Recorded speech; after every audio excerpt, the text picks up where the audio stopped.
We pray, Father, that you will cover us in your love and cover us in your protection and cover us, Lord, in your reassurance that you are with us.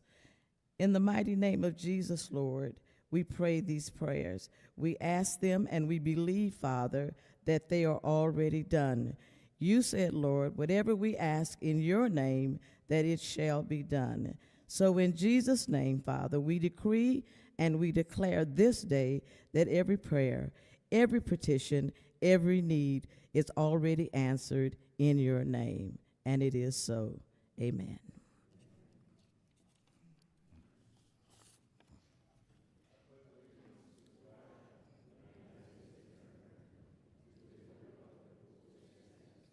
One nation under God, indivisible, with liberty and justice for all.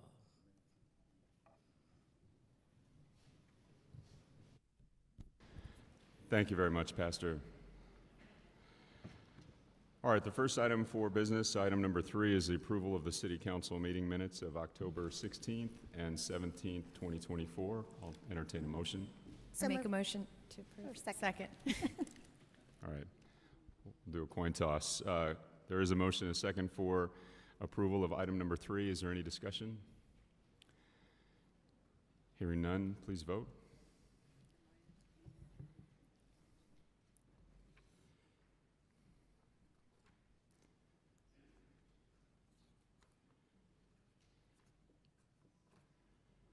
Motion carries. We have a full consent agenda today, along with items number 4 and 5 for individual consideration. Are there any other items to pull off the consent agenda here individually?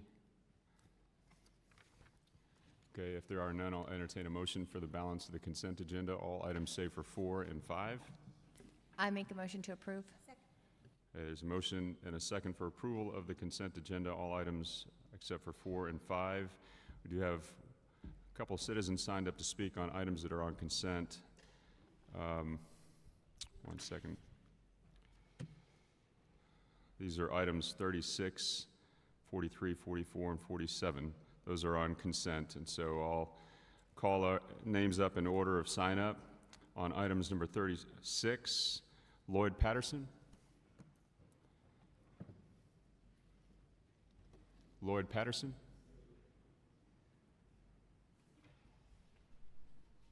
Mr. Patterson, you'll be followed by Nikki Alwyn Villanueva, excuse me.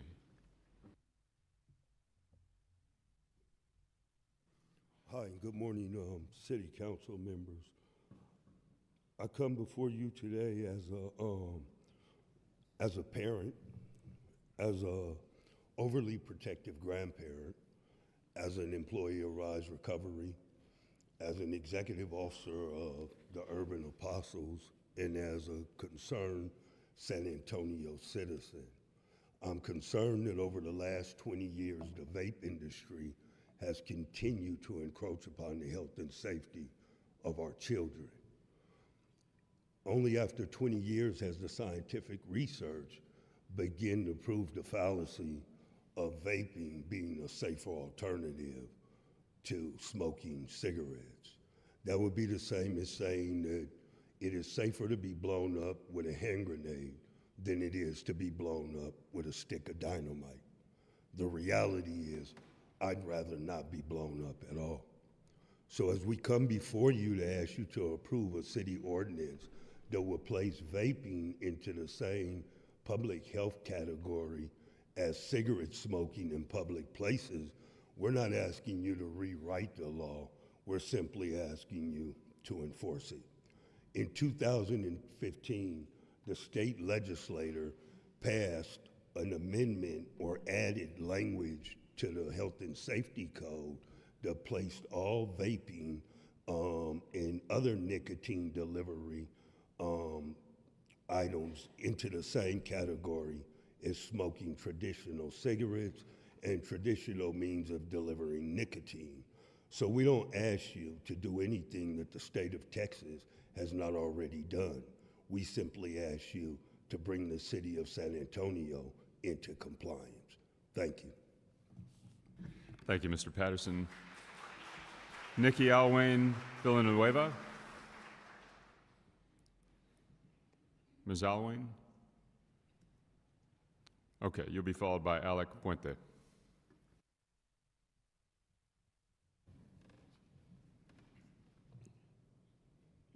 Hi, I am Nikki Alvine Villanueva, representing the northeast side of San Antonio. And I am here today in all black, not to be fancy or here as a costume for Halloween, but because I am still grieving the loss of my father. My father recently passed due to his alcoholism. He was very functional. He was also a vapor and a recreational cannabis user. My dad was known to the city as Dr. David, a military veteran of 21 years, and also the nurse practitioner at Incarnate Word, providing the health and well-being for the community. My dad chose his addiction, and that was his choice. Unbeknownst to all of those agencies, no one knew the gravity of the situation that my father battled. The City of San Antonio Police Department, the Fire Department, Adult Protective Services, EMS, even the HEB that banned him, couldn't help him out of his addiction. Again, that is his choice. I am here as his daughter, knowing that I too am predisposed to those same addictive components. And because of that choice, I choose not to use. However, recently, I too became a grandparent. My grandson has no choice. I have had the joys of taking him to the San Antonio Zoo, Hot Wheels over at the Alamo Dome, to the Whitty Museum, to the parks, and even to the same HEB that banned my father. And every time, everywhere we go, there is someone vaping around us. Every time and everywhere we go, he is being exposed to chemicals and smells, and that is not okay. Vaping is very convenient, it is very portable, and it's very discreet. But it's not okay for us to be exposed to it, knowing that I am predisposed and he is predisposed. Adding vaping and e-cigarette language to the ordinance to protect the community is a start for all of us. We have already learned these lessons from alcohol and tobacco. It's still an entry-level gateway introduction to adolescents like my grandson. At the end of the day, when we know better, we do better, and we know better. I know that I can't bring my dad back. And I don't want condolences, I don't want thoughts and prayers. I want action and I want change, and it starts here. They say in recovery, one day at a time. Today is that day. Thank you. Thank you, Ms. Alvine. Alec Puente. Mr. Puente, you'll be followed by Linda Tippins.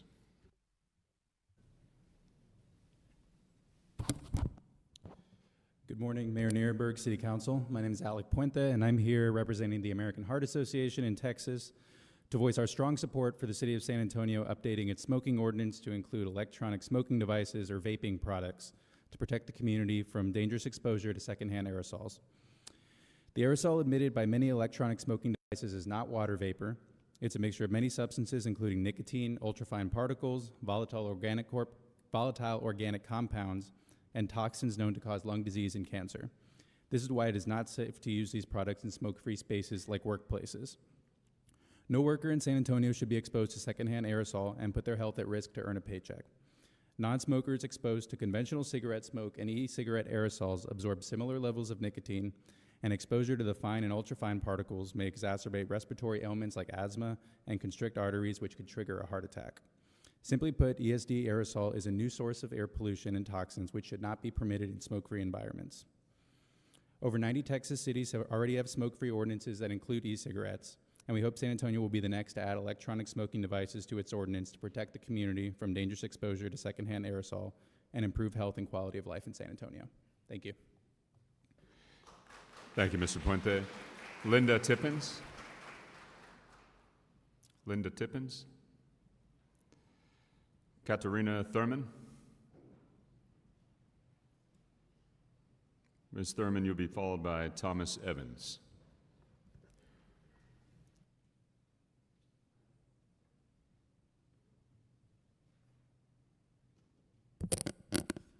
Good morning, council members. My name is Katarina Thurman, and I want to thank you for allowing me to share some important information about the dangers of aerosol from vapes. Research has shown that secondhand aerosol from e-cigarettes isn't just water vapor. It can contain nicotine, ultrafine particles, and toxins like lead, nickel, and formaldehyde. According to the CDC, these particles can linger in the air for minutes, even hours, exposing bystanders and patrons, including vulnerable groups like children and those with respiratory issues, to potential harm. A study from the National Institute on Drug Abuse revealed that nearly 50% of the toxins found in e-cigarette aerosol can remain in the air, leading to exposure levels comparable to conventional secondhand smoke in some cases.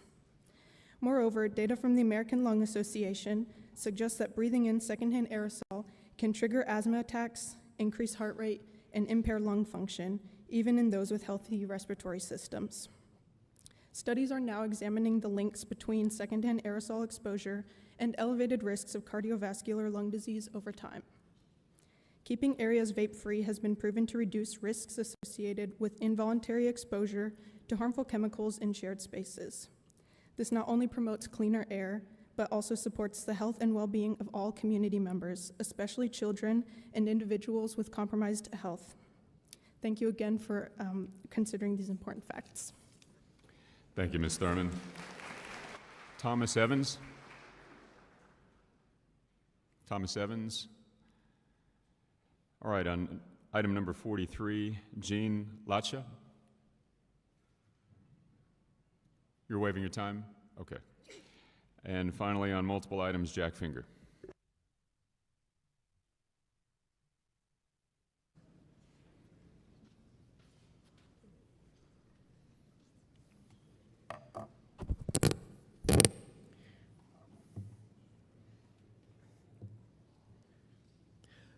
Well, Mayor Nirenberg, other members of our illustrious San Antonio City Council, for the record, my name is Jack M. Finger. At least a couple items I do wish to bring to your attention on this portion of the agenda. One of them, a little hole-in-the-wall item number 44. It's about something called Community Land Trusts. Community Land Trusts. It's easy to just gloss right over that, and you don't know what's a community land trust. Sounds pretty innocuous, but to my suspicious mind, it sounds like a lot like socialism. But so I decided to look into it, and it just simply says that you, the city, are going to adopting a community land trust designation policy. Okay, well, what's that all about? I looked on the internet to really find out what are the problems with community land trusts. Mr. Audiovisual, just show the title there if you would. Yeah, the problem with community land trusts. Now, if you would, Mr. Audiovisual, turn to page 3. I think there's some underlinings there. Yeah, there you go. Let's look at that. Most CLTs focus on providing an affordable single-family home ownership option in which the organization, probably the city government, owns the land underneath the house, and the resident owns the house and pays a small monthly ground lease fee, about $35 or so, to the community CLT, Community Land Trust, for use of the land underneath the house. CLTs then tend to be dependent on external funding because ground lease fees alone are not enough to pay someone to complete the set of tasks administering a CLT necessitates, et cetera, et cetera. Now, if you would turn to page number 6, I think there's finally some other, there you go, the top there, yeah. The challenges faced by CLT movement are primarily the result of 2 specific problems: the model's dependence on external funding and the stipulations for receiving that funding. Yeah, turn the camera, thank you. One other item I noticed, one other argument against it is that, quote, CLTs have disadvantages. One of them, potential homeowners may be reluctant to buy property in a CLT because they do not actually own the land. They know they won't own the land, so you may actually get people trying to do this. But one other problem I noticed, this takes land off the market. thereby making the surrounding land properties rise for people trying to look for affordable housing. You may want to think twice on this one and pull it for Thank you, Mr. deliberation. Finger. All right, that is everyone who signed up to speak on items that are on consent. Again, everything except for items 4 and 5. We'll go now to council discussion. I don't have a queue, so if you can just signal me, Councilmember Villagrán. Thank you. I have 2 items I'd like to highlight, Mayor. Multiple items and then another item. Item 25, 26, and 28 are for an advance funding agreement with the Texas Department of Transportation for the Roosevelt Avenue and Pedestrian Bridge bond projects. These bond projects are a way of leveraging our UNESCO World Heritage designation that we received in 2015.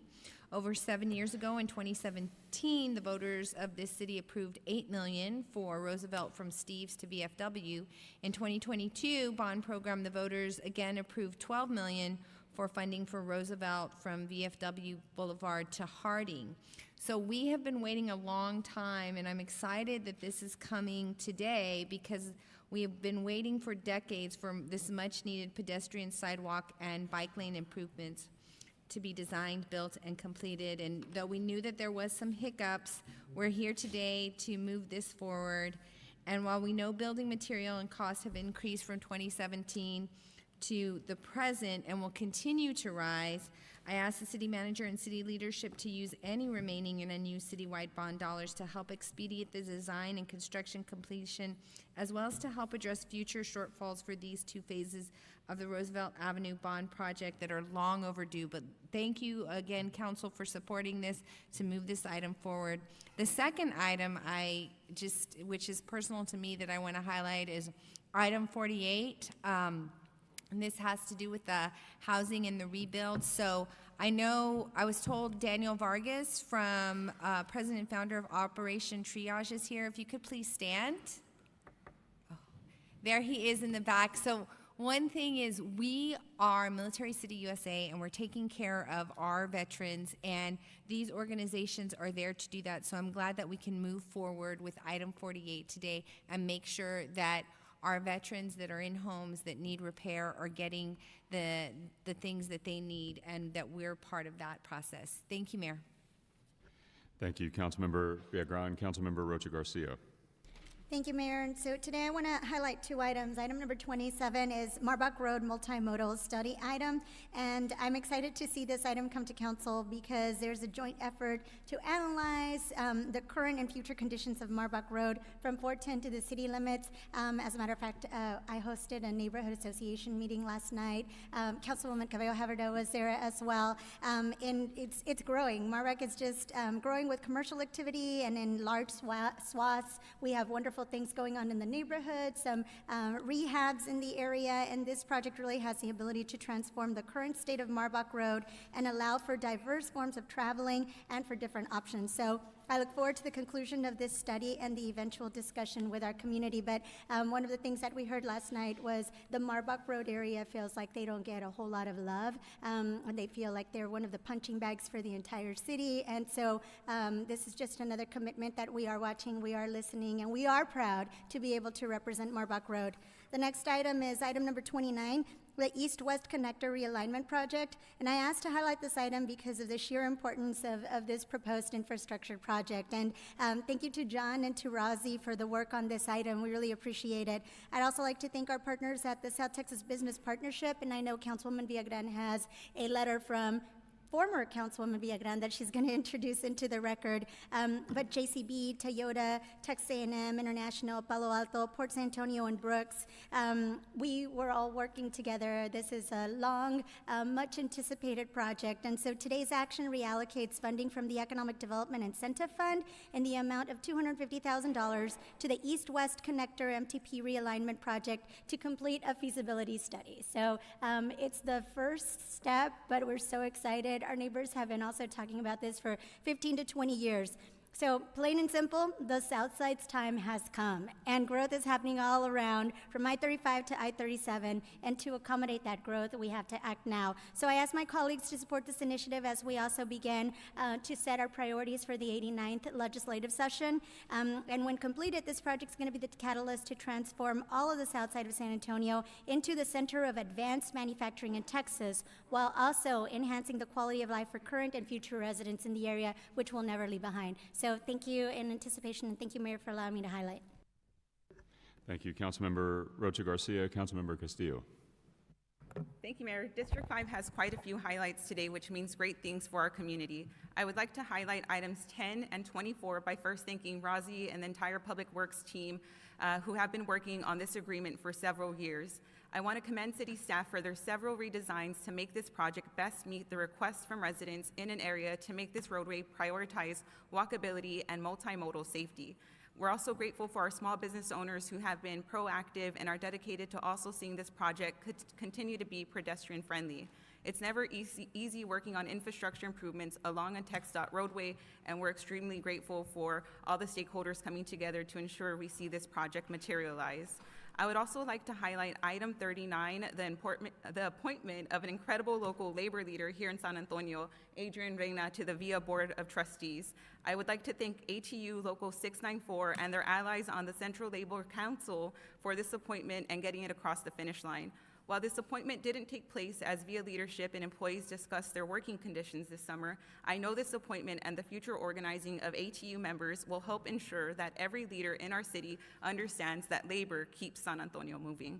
I would also like to highlight item 42, which honors the legacy of 3 Westside educational leaders and advocates by naming an alleyway after them. And this came about by a recommendation from a District 5 constituent who ran into a public safety issue and learned that the alley wasn't named and proposed that we name the alley after Amelia Fuentes and Isabel and Enrique Sanchez, who committed their lives to advocating for higher education and opportunities and have provided community members and our students with numerous access to scholarships. Naming this popular alleyway in which many of our students at Lanier High School walk through will honor their work and will serve as a reminder for all of our public school families that they will never walk alone. So we're extremely grateful for the Historic Westside Residents Association, city staff for making this possible.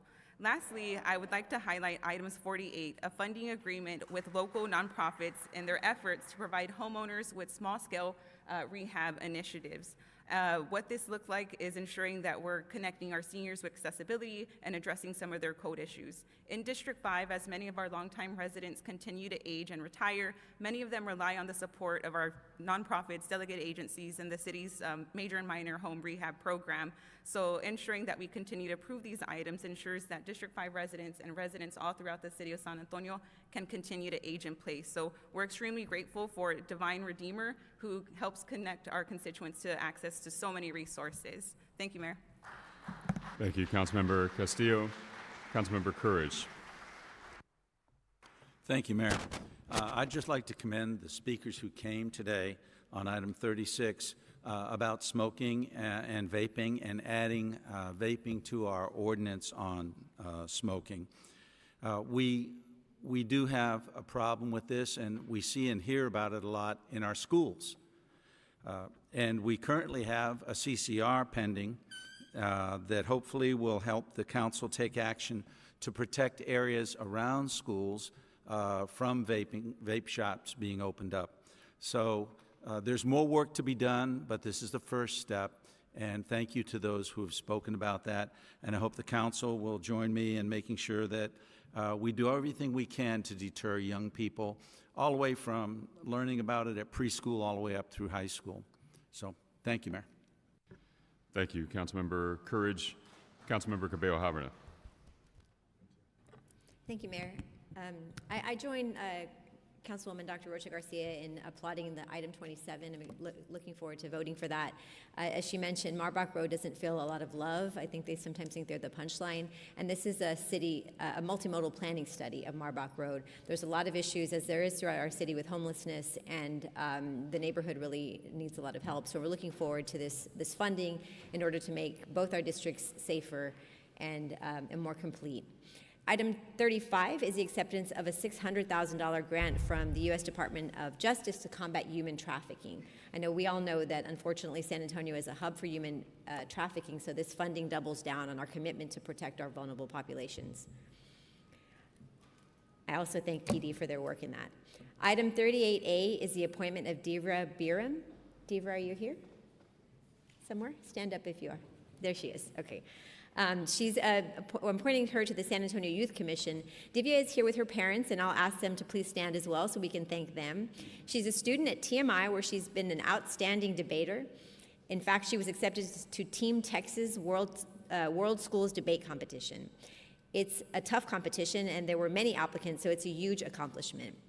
I wouldn't be surprised to see her sitting on this dais here in the future. We have plans for her. Congratulations to her parents, Drs. Patnaik and Dr. Biram. You've raised a wonderful daughter. I had a wonderful conversation with her, and I'm sure you're very proud of her. We're proud of her too, and we're looking forward to her contributions to the youth commissions. Thank you so much. Thanks, Mayor. Thank you, Councilmember Cabello-Haverda. Councilmember Kaur. Thank you, Mayor. I'm actually super excited to highlight item number 44. This is the creation of a community land trust policy. One thing that all of us up on the dais have been advocating for is more affordable housing. But the other thing that we know is if we only continue to rent, if we don't give folks the ability to actually own land, that the generational wealth that has created the structural inequities in our community with the redlining that occurred will never be addressed. And that's why this is so important, because not only can someone afford to purchase a home, they get to keep that home and transfer it to their kids. And they get to do so in an affordable way that doesn't allow their taxes to escalate at the rate of others, and also gives them the ability to not have to pay taxes on their ground lease. So this policy is truly revolutionary. I think it's going to be amazing for our community, particularly in our urban districts where land is not very large, and so you can't access a lot of big parcels. So I'm really, really grateful to Sarah Wamsley, everybody at NHSD, and Veronica Garcia for their leadership on this work, because they've worked so hard to put together a great policy that we're all going to be able to push forward and vote for today and continue to see and implement in this upcoming year. Thank you, Mayor. Thank you, Councilmember Kaur. Councilmember White. Thanks, Mayor. I want to add my voice to the vaping issue that Councilman Courage touched on a moment ago. This is something that I've heard about in my district, and Councilman Courage and I have talked about it for some months now, as well as my office has had conversations with staff. It's a serious issue. We have got to do something about these vape shops that are popping up all over the city, and those that are close to schools. Simply unacceptable. And so call on the legislature to act on that, and anything that we can do here on the city level, I will partner with you, councilmen, on that, because this is something we've got to get a hold on. Also want to touch on the human trafficking grant that was mentioned earlier as well. Listen, there are groups like Tren de Aragua that have infiltrated this country, including our city here in San Antonio, that engage in this activity, and it has to be stopped. I want to thank our San Antonio Police Department for their work in recent weeks in bringing some of those members of that organization to justice. I also want to thank Governor Abbott for labeling the group a terrorist organization, for highlighting this issue, as we need to do whatever we can as a community to live up to our #1 responsibility, which is to protect the public. And so my hope is that this human trafficking grant, these dollars can help us in that regard. Thanks, Mayor. Thank you, Councilmember White. Councilmember Alderete Gavito. Thank you, Mayor. I wanted to quickly highlight item number 11. This is to approve the contract for the Maverick Library HVAC project. Before I even came into office, Maverick Libraries had been having issues with their AC, so this project is long overdue. We know that lots of people rely on libraries for internet access, to apply for jobs, and to do homework and read. So this is an extremely vital resource for the community, and we want to make sure it's comfortable for all residents all year long. So I'm really excited to see this project moving forward. Thanks so much, Mayor. Thank you, Councilmember Alderete Gavito. Councilmember Pelaez. Thanks. Echoing support, Councilwoman Castillo has every reason to feel the need to do a victory lap today. This community land trust initiative is very important. You know, we do, Councilman Carr is right, we do focus a lot on, when we talk about affordable housing, we focus a lot on making sure that there's available renting, inventory for rent, and that doesn't create generational wealth, that doesn't really change people's lives much, whereas owning and being able to say, this is my little plot of land is much more meaningful. I'd like to see us at one point in the future to get out of the business of subsidizing affordable housing that has an expiration date on its affordability, and move towards affordable housing that is permanently affordable for folks. And so, congratulations, Councilwoman Castillo. This is a big day. Thank you, Councilmember Pelaez. Councilmember McKee Rodriguez. Thank you, Mayor. I know there's issues about pulling out, oh my God, I look ridiculous. I want to first highlight, I want to discuss briefly item 36 and indicate my support. I recently lost my grandmother to lung cancer, and it was very upsetting and hurtful to watch that happen so slowly over time. And I'm seeing now young people being targeted by vapes and by e-cigarettes, and it's going to lead many of them down the same path that she was down. And so, indicating my support there, and anything we can do to address the issue at a larger level, at the state and federal level, I'm super supportive of. On more fun notes, I'm excited to highlight 37. We are reappointing Juan Garcia and Mario Salas to the Inner City TERS. Their experience is invaluable to the goal of our TERS board, and we're excited for them to continue their service. I'm also excited to highlight 38. We're appointing Anib Rocket King to the San Antonio Youth Commission and Danielle Garcia to the San Antonio DSEC's Commission. Rocket is a junior at Young Men's Leadership Academy. He's a class president, captain of the football team, and also a leader in his school's Latin club. He has a bright future ahead of him, and we look forward to his service on the San Antonio Youth Commission. Danielle Garcia has over 2 decades of public service, including her current role as a senior policy advisor at the U.S. Housing and Urban Development Office. She also has impressive educational credentials, including a Master's of Public Leadership from UT Austin and serving as a fellow at Harvard Senior Executive Fellows Program. However, her commitment to racial equity, social justice, and youth mentorship is what makes her uniquely qualified for this role. So thank you for agreeing to contribute your leadership to the DSEC's Commission. I'm also happy to highlight item 45, which is a Nolan Street underpass project. Public art is an effective and beautiful tool for placemaking and community building, and studies show that public art also helps reduce crime. In August 2013, as part of San Antonio Cultural Arts and Blue Star Contemporary's Mosaic program, a 218-foot-long mural named Vortex, y'all have seen it, was installed in the underpass on Nolan Street. It was accompanied by an additional 300 feet of art named Neon Drive. You likely have seen colorful and whimsical spirals and colors whiz by when driving to or from the east side. It was supported by the 2012-2017 bond program and the National Endowment for the Arts, Our Town Grant Project. Man, that's a mouthful.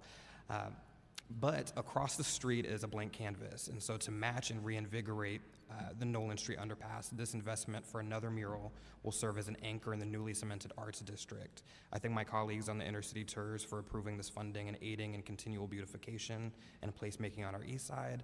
And the last item, really briefly, I'm excited to highlight item 46, which is going to be approving repairs and support for artists at Salado Creek. Super, super, super needed, as many of our apartment complexes know, especially our public housing.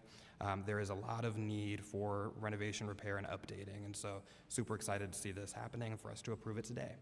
Thank you, Mayor. Thank or you, thank you, me, Councilmember I guess. McKee Rodriguez. I think you look sharp. You just need a haircut. A few closing comments from me. I do want to highlight items 30, and 31. About 2 months ago, we declared, or we found out that the drought had ended, the severe drought anyways, and if you blink, here we are today, and if you didn't know, the Edwards Aquifer is at its lowest levels than we've seen in nearly 35 years.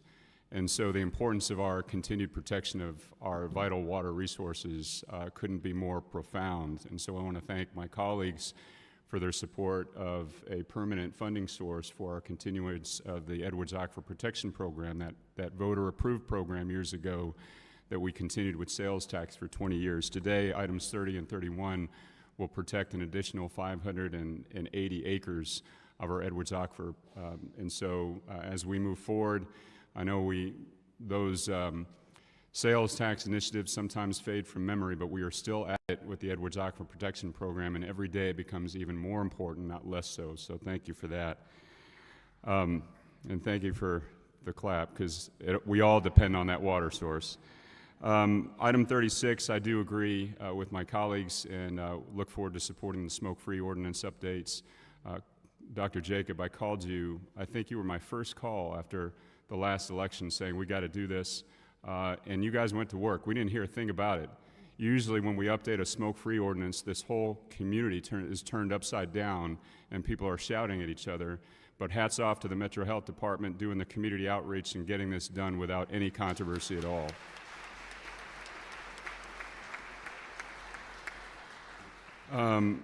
I do want to also congratulate Adrian Reyna for being our newest labor representative on the VIA board. You're going to do great things, Adrian, as you have done in schools, so we look forward to a teacher sitting on our VIA Metropolitan Transit Board. As well as item 44, I'll add my support as well. I think it's already been stated, we need to seek permanent affordability wherever we can in this community, and there are very limited opportunities to do that. So community land trusts have been identified in our housing framework. They are a priority of our SHIP, and so today we are taking a significant step forward in our execution of the Strategic Housing Implementation Plan, which this council has been very focused on, and I think rightfully so. So congratulations to the organizations who will apply. We need to continue to move people into those homes as quickly as we can so they can establish their own generational wealth, and we can break these cycles of poverty that we've seen so long in San Antonio. So with that, there is a motion and a second for approval of all items save for 4 and 5. Without any further discussion, please vote.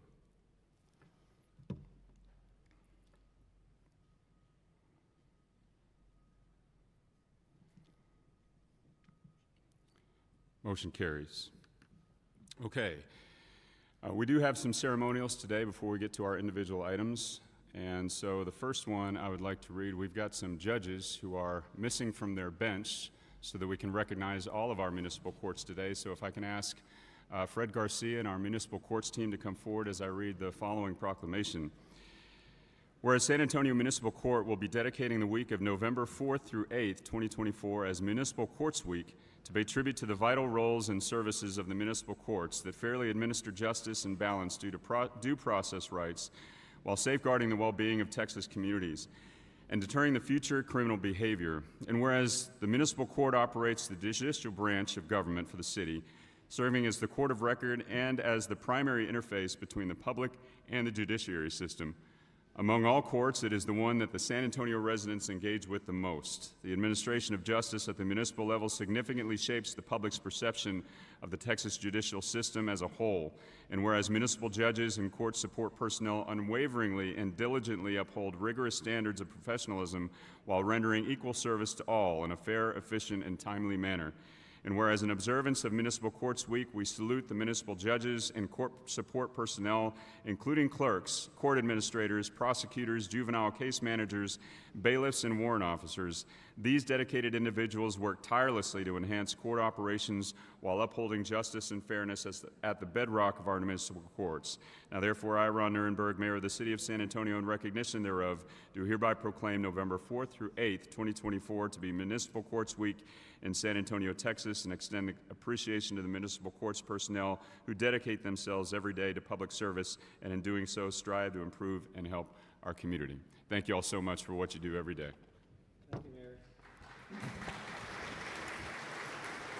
Mayor. Mayor, on behalf of Presiding Judge Carlo Robledo, our judges, court staff, we want to thank the Mayor and Council for your recognition and appreciation for the dedicated work of our judges, court clerks, administrators, bailiffs, warrant officers, prosecutors, juvenile case managers for the work that they do in your community.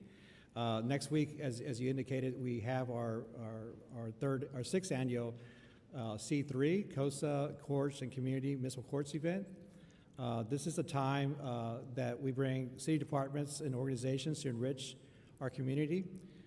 We want to make the municipal courts less scary for our residents. and to educate them on our role as a court in Texas to promote traffic safety and offer accessible resources to everyone. Of course, we couldn't do this without the help and support of our participating organizations, so we want to recognize and thank them. That includes Vision Zero, San Antonio Metro Health, SAPD, Development Services, Animal Care, Parks and Rec, Solid Waste, Texas A&M AgriLife, UTSA, Mothers Against Drunk Drivers, TxDOT, community schools, and much more. Every year we invite elementary, middle schools, and high schools to participate in Municipal Courts Week. On average, we have over 650 students that attend that 4-day period. So some of the activities that we're going to have for the students and any of our visitors includes mock trials with our judges and city prosecutors, SAPD crash car obstacle course, virtual impaired driving simulators, and of course, key speakers presentations. That includes city officials and some advocacy groups. So we're happy to have those. New this year, we're happy to announce that we have a Mature Drivers Day for individuals 55 years and older. That'll be on Tuesday, November 5th. According to the Center for Disease Control, in 2020, there was almost 48 million licensed drivers of age 65 and older in the United States. And each day, we know that 20 older adults are killed, and almost 540 are injured in crashes. So we thought this is important to highlight the safety for our mature drivers. This day is dedicated to refresh driving knowledge on concerns such as blind spots, safe following distance, changing lanes, and safety belts. Of course, we also have resources for areas of the law and community safety-related events, including responsible pet ownership, responsible property ownership, and those are some of the things that we're going to do. So we invite the community, we invite the council next week, if you have time, to stop by the courthouse between Monday and Thursday from 9:30 to noon. You can participate or watch a mock trial, or one of the presentations, of course, do one of the impaired driving simulators, take part of the crash course, obstacle course, or simply visit our resource fair. So thank you, Mayor, for the recognition. Thank you very much, Fred, and our Municipal Courts team. I'm going to turn the floor now to our Chair of our Municipal Courts Committee, Councilmember McKee Rodriguez. Thank you, Mayor. Happy Municipal Court Week, a little early, but I want to express first our heartfelt appreciation for the dedicated professionals who serve in our municipal court system. This week provides us with an opportunity to recognize the vital roles played by municipal judges, court clerks, court administrators, the attorneys, the bailiffs, the warrant officers. All of these folk work tirelessly to uphold justice, ensure fair proceedings, and support our communities in countless ways. Our municipal courts are essential to the criminal justice system, providing a foundation for community safety while offering opportunities for accountability based in empathy and restorative justice. And often, our court system is the first time that a person is going to interface directly with local government. And so you play such an important role in showing who we are as a city and what our values are. It has been an honor to serve as the chair of the Municipal Court Committee, where I've learned so much more about your important work and have gotten to meet with each and every one of you. And so together, let's celebrate all of your hard work and dedication, and as a community, all of their hard work and dedication, and reaffirm our shared commitment to community safety and well-being. Thank y'all again. Thank you, Councilmember McKee Rodriguez. Councilmember Alderete Gavito. Thank you, Mayor. I wanted to thank Judge Obledo, Fred Garcia, and all of the municipal court judges for all the work that you do. We know that municipal courts plays a vital role in addressing many of the issues that plague our residents, such as loose and dangerous dogs, speeding, property maintenance violations. So you all help hold folks accountable, which is what so many residents want each other to be held accountable. So thank you so much for the important work that you all do day in and day out. Thank you. Thank you, Mayor. Thank you, Councilmember Alderete Gavito. Councilmember Castillo. Thank you, Mayor. Thank you, Fred, team, and Judge Obledo for all the great work that you all do. And I will continue to commend you all for the truancy court initiative that you all have done, bringing students at risk of not graduating into the court, connecting their families to resources. It's really instrumental, and extremely grateful for the work that you all have done. And then I also want to highlight and extend a thanks from the D5 constituents that were able to take a tour of municipal courts.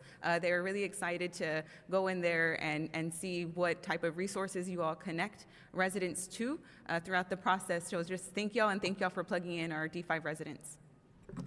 Thank you, Councilmember Castillo. Councilmember Courage. Thank you, judges, Fred.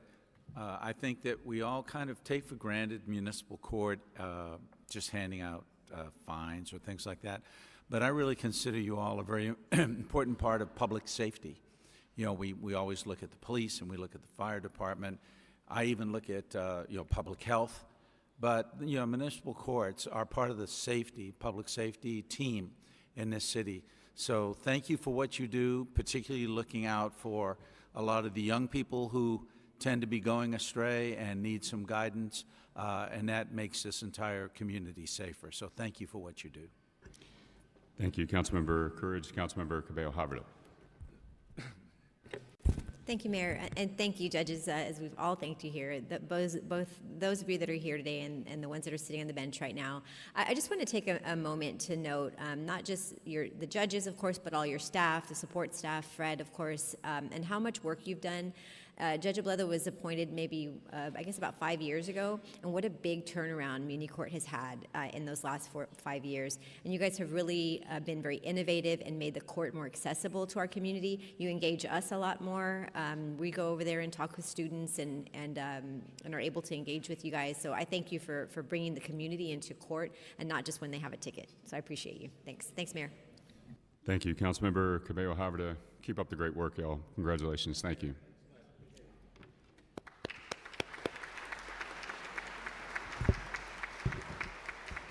All right, now if I could call up our Metro Health team again as I go through the following proclamation. Whereas diabetes is the 7th leading cause of death in the city of San Antonio and Bexar County, approximately 1 in 5 people with diabetes do not know that they have the disease. And whereas diabetes is one of the most common chronic diseases among youth, and inpatient hospitalization rates for type 2 diabetes in Bexar County children ages 10 through 17 and increasing. Whereas complications from diabetes include heart disease, stroke, blindness, kidney disease, hearing loss, and amputation, and whereas the SA Forward Plan presents the strategic direction for the San Antonio Metropolitan Health District to expand diabetes education to the areas with the highest rates of diabetes and other health disparities in order to protect and improve the health of our community so that all people thrive in healthy and safe communities.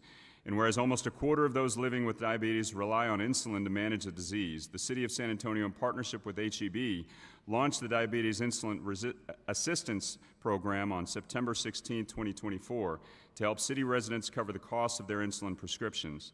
And whereas our combined resources can have a greater impact on the reduction of diabetes rates and better access to care, the City of San Antonio and the Metropolitan Health District have joined in strategic partnerships with local, state, and national organizations to include the YMCA of Greater San Antonio, the San Antonio Vascular and Endovascular Clinic, UT Health, the Texas Department of State Health Services, and the American Diabetes Association.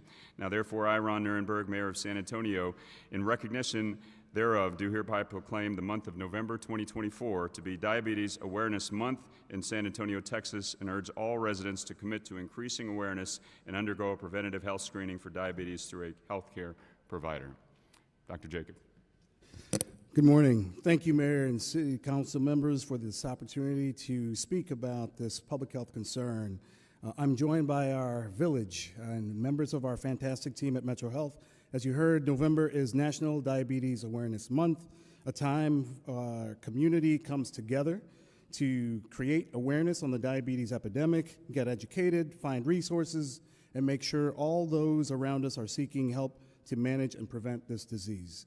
To recognize this month of awareness and increase our engagement with youth, our diabetes program hosted its 2nd annual Youth Art and Poetry Contest in September.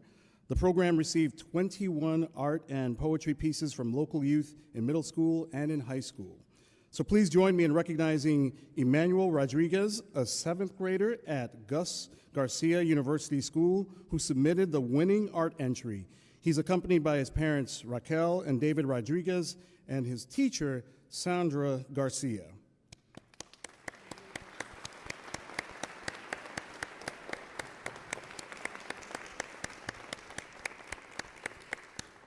This year's winning poetry was submitted by Jocelyn Tamez, an 11th grader at Judson Early College Academy. She is accompanied by her father, Armando Tamez.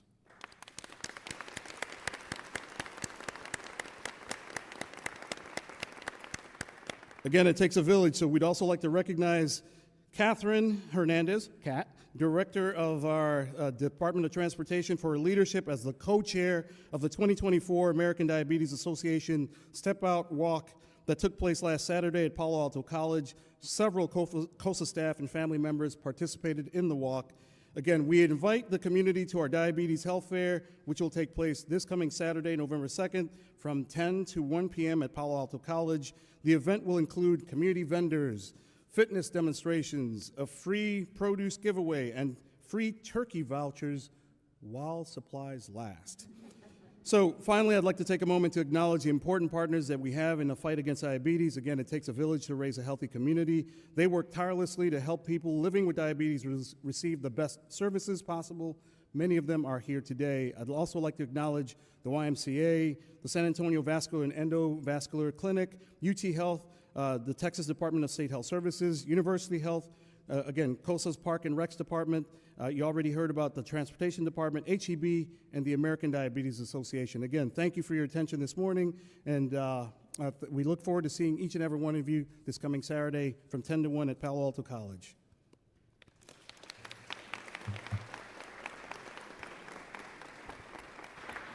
Thank you all very much. Councilmember Alderete Gavito. Thank you, Mayor.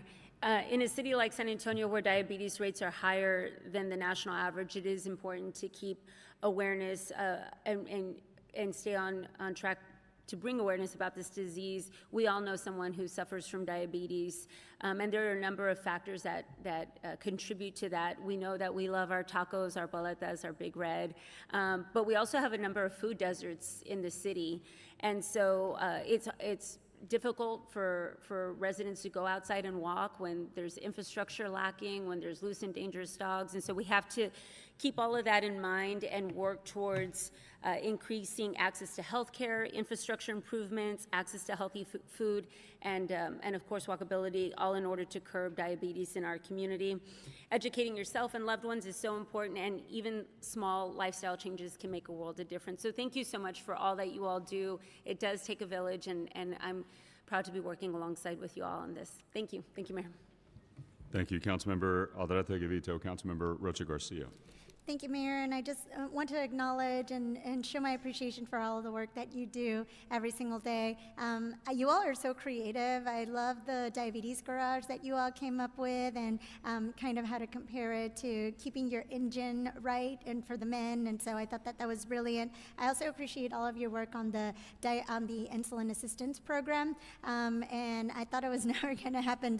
Thank you to my colleague, Councilman Maki Rodriguez, who we worked together on a CCR, and it finally happened. I'm happy to see that you all are going to be pushing that program on Saturday. We know that a lot of our residents need access to that because it's critical care. And I also, to Councilwoman Alderete Gavito's point, we have so many food deserts. We also have, the odds are stacked against us in the southwest and east in particular part of the city, because not only do we have already these different, the impact of an entire lifetime, I would say, of lack of access to health, lack of access to places to do exercise has contributed to a lot of this. And then just the lack of economic mobility, right? Even as a whole, not being able to buy healthy foods because they're too expensive, or having easier access to like your dollar menu at some of the fast foods, which we know is high in sugar content. And so these lifestyle changes that you all are promoting by having these walks, by having these assistance programs, everything that you're doing is really helping the entire community, because we know that it's important to have everyone be healthy for a healthy San Antonio. So I just wanted to say thank you so much. I really appreciate the work, and congratulations to the art winners. Thank you for helping us promote the importance of diabetes awareness. So thank you so much. Thank you, Mayor. Thank you, Councilmember Rocha Garcia. Councilmember Villagran. Thank you. And I'd like to thank my council colleagues. I believe it was Councilwoman Rocha Garcia and Councilwoman McKee Rodriguez that brought forward the plan to help with those that need insulin. And thank you, Metro Health. And I feel like I'm thanking you all the time for your work and your effort in making sure that those, that our entire community is served, but especially our seniors and those living in the south side of San Antonio. And we really appreciate it and all the efforts that you do. And the creativity to bring two student artists to be part of this. I look forward to, I'm not sure where we're gonna put that art piece, but it can end up in my office if y'all would like. And the poetry, I look forward to posting that and letting people see, because I think when it becomes personal, when it becomes visual, people understand that this is something that they can do. There are so many diseases out there that we can't do anything to prevent. They just come. But this one is one that if we watch our diet and we walk and we exercise and we know what sometimes foods are, we can prevent this from happening. So thank you for your continued efforts. I look forward to celebrating all November and making sure that we get the message out there. So thank you for all your service. Thank you. Thank you, Councilmember Viagran. Councilmember Castillo. Thank you, Mayor, and thank you, Metro Health, for all that you all do to ensure that folks are connected to services, and to my colleagues for their insulin cost share program. It's impacting lives, and our constituents are always asking questions about it. So thank you all for y'all's leadership in that initiative. But I wanted to commend our students here today for using art and creativity on shining light on issues that so many families experience. And doing it through the form of art connects with so many individuals that may feel tired, or that there's no opportunity to get connected to access to care. And I want to highlight the art piece right there and those boxing gloves that are in the art piece. And I always share, and I know you're a student at Gus Garcia and Edgewood ISD, and I always share that District 5 residents are fighters, whether it's fighting injustice, fighting for fair wages. District 5 residents are always fighting, and I find it so symbolic that in your art piece that you have boxing gloves hanging there. So keep up the great work, and we look forward to more great initiatives for Metro Health. Thank you. Thank you, Councilmember Castillo. Councilmember McKee Rodriguez. Thank you, Mayor. Diabetes is one of many chronic illnesses that has impacted communities like those in my district, and it's made worse due to lack of access to green space, which have been destroyed in favor of warehouses, lack of access to affordable quality produce, made worse by the fact that the only people who find communities like mine worthwhile of investment are fast food chains, and lack of access to recreational space, which prevents free and affordable ways for people to exercise and to commit to their health. I was proud to co-author the proposal for an insulin cost share program with Councilwoman Rocha Garcia, and I'm happy to see that despite initial resistance, it is a reality, and I look forward to what more we can do as a team to address health disparities in our city. Thank you all so much for what you do in the department. Your mission is vast and your journey is uphill, but you move on. I also want to say congratulations to our winners. It's beautiful to see your talent celebrated, so thank you so much for participating, and please continue to create and express yourself. It's one of the best ways we have to get people to stop and listen, is to create and to share a message through art or through some other medium. So commitment from the department that we will continue to give our youth opportunities to express themselves and to be recognized for their work. Thank you, Councilmember McKee Rodriguez. Thank you all for the innovation. We're all sick and tired of talking about the fact that we're #1 in diabetes for the last 30 years, but you guys are finally doing things differently. We're building the city differently, and I think that's going to make a big difference. So congratulations, y'all, and good job to the contestants.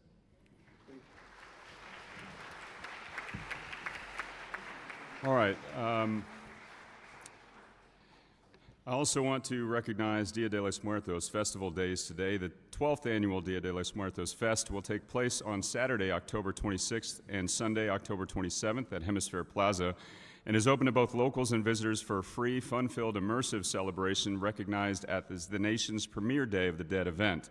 And whereas Muertos Fest is the largest celebration of San Antonio's Day of the Dead events, attracting over 100,000 festival goers annually, introducing new generations to the rich culture of the Dia de los Muertos Mexican tradition as they walk along the paths of over 80 ofrendas and take part in the procession, the signature element of the event. And whereas festival goers will join hundreds of individuals, organizations, and schools from across the city of San Antonio who come together to build altars, participate in the procession, and showcase their creativity in this uniquely designed participatory event. And whereas rooted in the rich cultural influences of our vibrant South Texas community, Muertos Fest is fast becoming the epicenter of the Day of the Dead celebrations in the United States. And whereas the colorful fusions of ofrendas, decorative calaveras, and the scent of sacred marigold flowers welcome the departed back to the world of the living for a brief, joyful moment of remembrance and love, marking the ancient celebration of the harvest and the ancient rituals of the pre-Hispanic Aztec origins. Now therefore, I, Ron Nirenberg, Mayor of the City of San Antonio, in recognition thereof, do hereby proclaim October 26th and 27th, 2024, to be the 12th annual Dia de los Muertos Festival Days in San Antonio, Texas, and call upon all residents and visitors to take part in this authentic, time-honored celebration only in San Antonio. Thank you all very much for being here.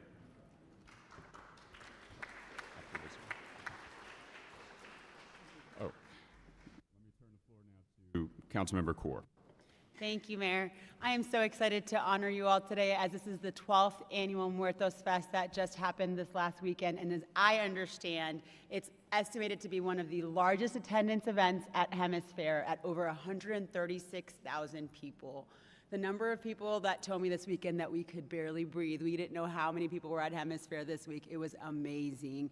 And as I always say, my favorite part about this event is all of the school participation. Seeing so many students come together, celebrate our culture with us, and create these beautiful ofrendas, and the work that you all do in putting it together. We are so incredibly grateful. And not only does our community get to participate, but we also have an amazing economic impact that comes along with it, with over $6.5 million estimated, I know, at the early onset, since it just concluded this week. I'm sure you all have been crunching those numbers.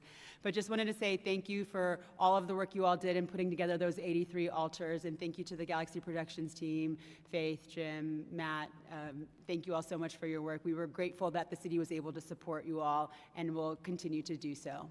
Pass it over to you. Thank you, Councilwoman Kaur and Mayor Nirenberg, the council members and city staff, for this recognition of Dia de los Muertos at Hemisphere, which, as we said, just passed this weekend. My name's Jim Mendiola. I'm the artistic director. This is Faith Radel, our director. This is my gang behind me. For 12 years, we have produced this Hemisphere event, which has grown to be the country's largest Day of the Dead celebration. I'd also like to quickly acknowledge that we are not the first to do this. We are on the back of people like Centro Cultural Aztlán, who started this, the Guadalupe Cultural Arts Center, the Esperanza Peace and Justice Center.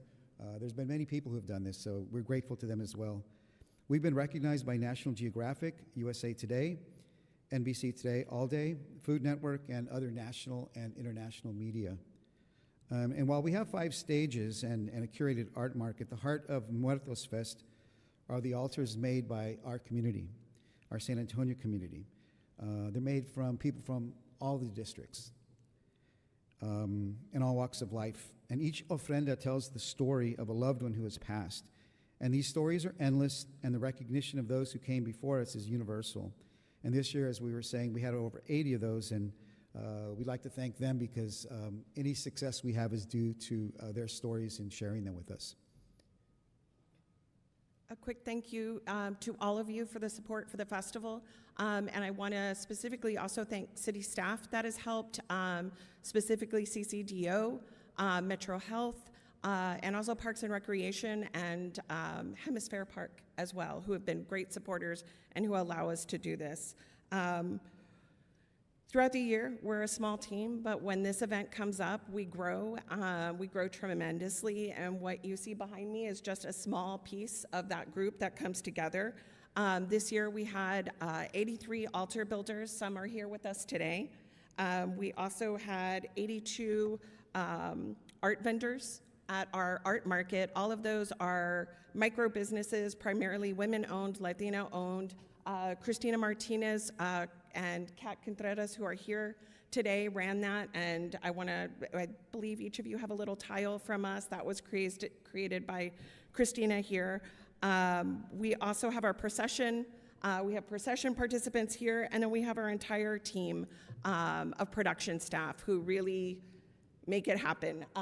Matt Wolf, the entire production team here, and the yellow shirts, or a piece of our production team, our performers, our MCs, and then our nonprofit beneficiary from Inner City Development, who benefits from this event. In closing, we want to invite you to watch this Saturday, CBS Saturday morning. We'll be featuring Muertos Fest on their show, so it's another national eye on San Antonio that we're proud to have. Thank you very much for your support.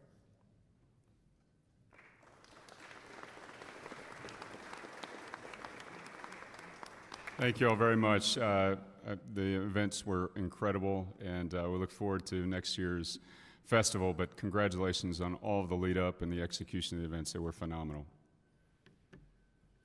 Great job.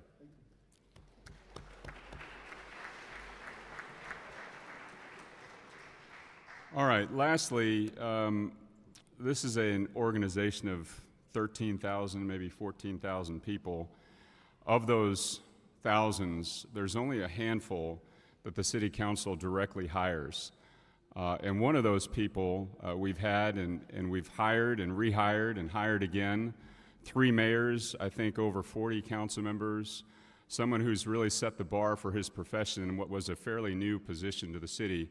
And that is our city auditor, Kevin Barthold. And this is his final city council meeting for our city auditor. So Kevin, if you would come up, I just want to offer an opportunity for our city council and our city to recognize you and your great work that you've done for our community. And with that, I'm going to turn it over to Councilmember Villagran, who is doing the unenviable task of leading the effort to find your replacement. So, Kevin, congratulations on a great career. Councilmember Villagran.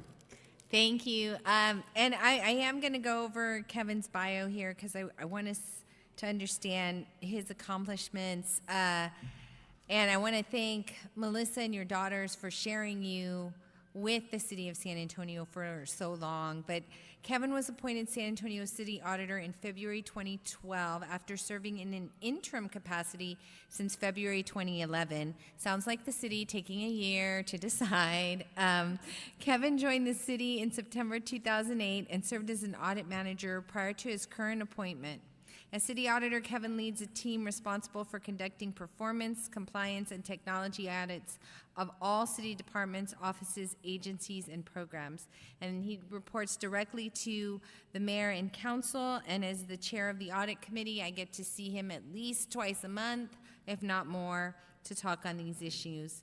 He has over 34 years of internal audit experience in multiple industries. He served as in management capacities at USAA, San Antonio Credit Union, and Argo Group International. He is active in multiple professional associations, serving on the board of the Institute of Internal Auditors, San Antonio chapter, and serving as board of treasurer of the Greater San Antonio Ethics and Compliance Roundtable. He also served for 9 years at the international level on the IIA Committee of Research and Education with oversight responsibility to provide guidance on the direction of educational product development and research. He also frequently speaks to accounting and business groups at various universities and presented audit topics at the audit group luncheons and conferences.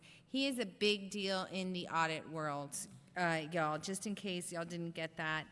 And then we all know his education and tons of professional memberships.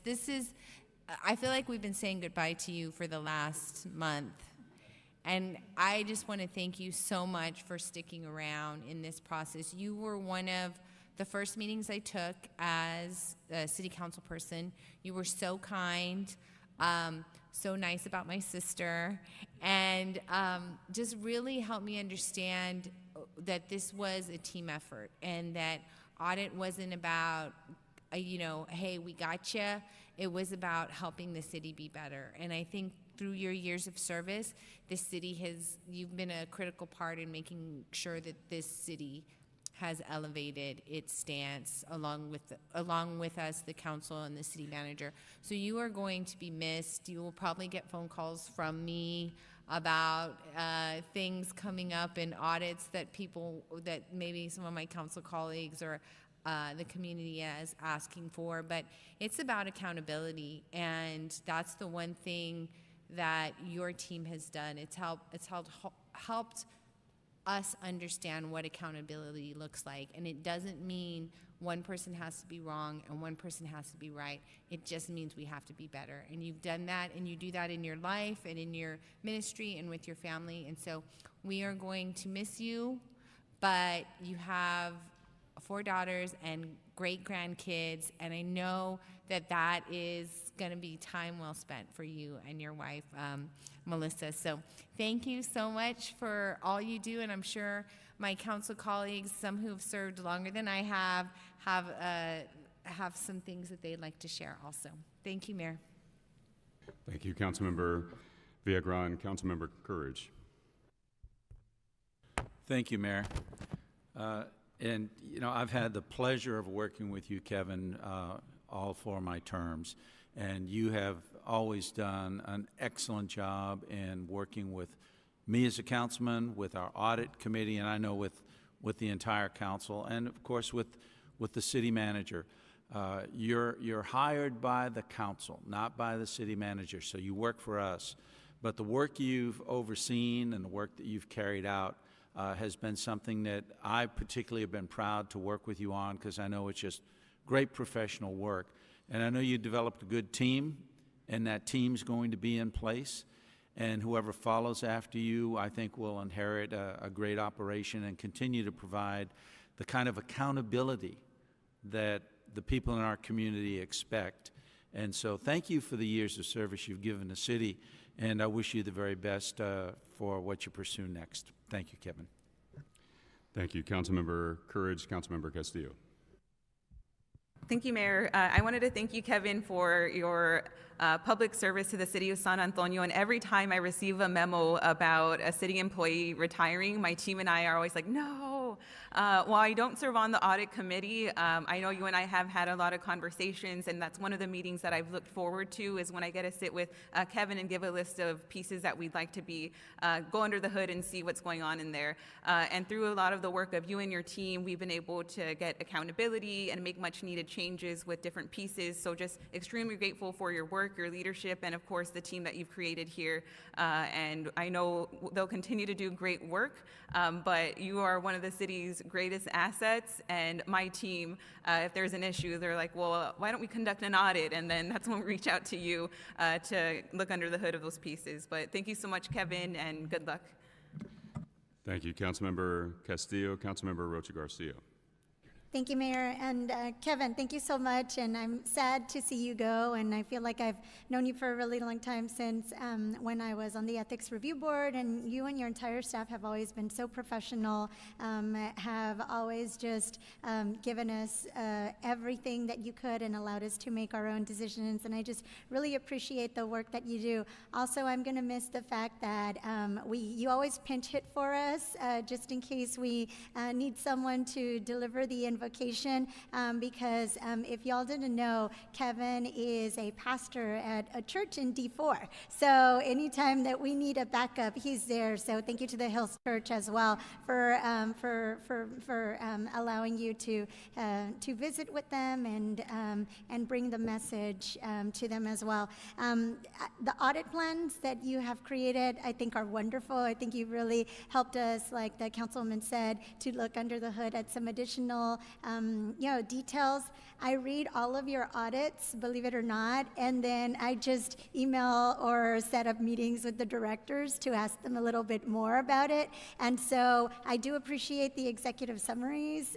So whoever you're training to do that, just make sure that they also have that executive summary, because sometimes I have to go through the executive summary before I decide if I'm gonna have more questions, right? And so I just appreciate that we always have those ready to go. And I just can't thank you enough. I don't think we're going to be able to replace you as easily as we think that we can, but I also am grateful that you've built a great team, and everybody on your staff, like I said, is just so professional, so qualified, and so able to do the work. So I'm sure they're going to miss you as well, as much as we do, but I just wanted to say thank you and good luck. Thank you, Mayor.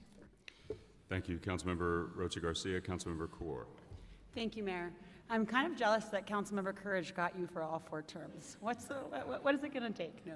I'm really just want to say I'm super grateful for you and your leadership and your work. You were also one of the first meetings I had when I got here, and it was incredibly easy to converse with you, for you to tell me exactly what your role was and how that structure works with being a part of our person on the inside, is what I'd like to say. And, you know, being an auditor, most people don't like auditors. They're the ones that are coming in and checking up on you, but as you can see from here and from, I know Eric and the rest of the city staff, that they really, really appreciate the way in which you do the work with humility, with leadership. And now that I know that you are a pastor, I can understand why that energy really just does effuse from you. So I'm really going to miss you. We appreciate all of the years of service that you have committed to the city, and I hope you will come back and train whoever Councilmember Villagrán hires and teach them some wisdom, that impart on them some of your wisdom. Thank you, Kevin. Thanks, Mayor. Thank you, Councilmember Kaur. Councilmember White. Yeah, Kevin, just want to add my thanks as well. I haven't been here as long as some of these other folks up here, but been on the audit committee now a year and a half. It's been great working with you. Accountability and transparency need to be a hallmark of what we do around here. And there's so much distrust in government today from the public of all levels. And so the work you do is extremely important, the work you've done for the city, and it's been great getting to know you, and so thanks for everything. Thank you, Councilmember White. Councilmember Pelaez.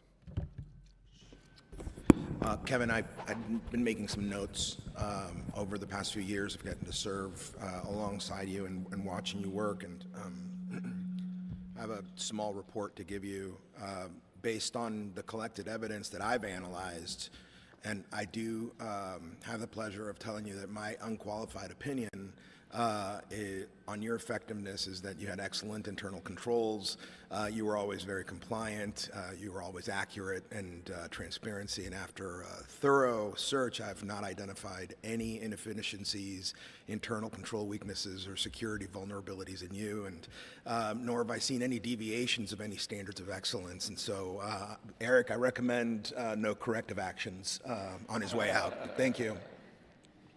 Good job. Thank you, Councilmember Pelaez. Councilmember Cabello-Haverda. Thanks, Mayor. Thank you, Kevin, for your outstanding service to our city. You've done so with such humility, and what I always appreciate about you is you're very candid, I guess, as an auditor should be. I would say that you wield your pen like a sword, but it's more like this, your spreadsheets you wield like a sword, but it's more to protect the city and keep us transparent and keep us accountable. So I thank you for all of your service, and I hope you enjoy your next endeavor, and I have really, really big shoes to fill. We're going to miss you. Thank you. Thanks, Mayor. Thank you, Councilmember Cabello-Haverda. Councilmember Alderete-Gavito. Thank you, Mayor. Well, it's very clear you're going to be missed. So thank you so much for your service. I know that we had bonded on some previous work history, and so it's been great working with you, and just wish you well on your next adventure. But yeah, as Councilwoman Dr. Kaur said, maybe we can reel you in to help train the next one. Thanks so much. Thanks, Mayor. Thank you, Councilmember Alderete-Gavito. Councilmember McKee Rodriguez. Thank you. I'll be brief and say thank you so much for your service. It was great serving on the Audit and Accountability Committee last term with you, and I enjoy reading all the audits. And oftentimes, because constituents will come to us with questions about departments, and there's a very niche or very in the weeds answer that they're looking for about some sort of process, and often there's an audit that says that, you know, this is going well and this is the reason for your concern, or this is going wrong, and maybe there's we're working on a fix to your concern. And so thank you so much for all of the work that you've done and building the trust with our community. And I can think of few people more deserving of a retirement. So congratulations, enjoy it. I hope you get to travel and vacation with your family. Thank you. Thank you, Councilmember McKee Rodriguez. Kevin, the floor is yours. Thank you very much, Mayor and Council, for those words. I've been up at this podium several times. I think this is the hardest one of those. And I was sitting back here thinking, the first time I was in these chambers was back in 2002. And I had actually applied for the city auditor position, which would have been the first city auditor. for the city. I finished second place in that running, which was okay. That was a good decision because I wasn't ready. Went back, continued my career, and a few years later, I was back here. So I've certainly appreciated the time serving. It has been it's been a good gig, to simply, in the simplest terms. I've had just a great opportunity. I thank the current council. I also think back to other council members that have been very instrumental and very supportive. Ray Saldana, Ray Lopez, council members, Councilmember Reed Williams, Elisa Chan, are some of those that were on the audit committee, served in the audit committee early on, and really supportive and helped us build what we have today. It wasn't just me building it, it was the support of the city council. It was working with city managers and his team who have been very supportive of the process. And then also, like many of y'all have mentioned, my team. We have built an incredible audit team that I'll put up against any other municipal government audit team in the country. We really, we're respected in the industry. We're respected even within the city of San Antonio for our audit department and what we do as a team. So I certainly appreciate that acknowledgement, and we do have a great team here, and it'll continue. Everybody's replaceable. It's going to be different. There's going to be changes, but whoever that next person is that y'all appoint, I certainly look forward to supporting them, helping them out for a smooth transition, and to build this team even better. To continue again, we all serve the citizens of the city of San Antonio. I tell people the same person signs all of our paychecks. We are one team, and we will succeed or we will fail as that team. And so we all play our roles to make us better, and that's certainly what I've been able to do with great support. Certainly appreciate that. And Mayor, I've told you and other council members before, I'm not going too far. I will still be here. I was born 4 blocks away. This is as far as I've made it so far. Not going to go too far, but certainly will be available and make myself available to other opportunities to continue serving the city, whatever that role may be. But I look forward to continuing that. So again, thank you all very, very much for the very kind words, and it has been a pleasure serving with each and every one of you. So Kevin, thank you. you leave big shoes to fill. Congratulations, and thank you so much for your service. Thank you.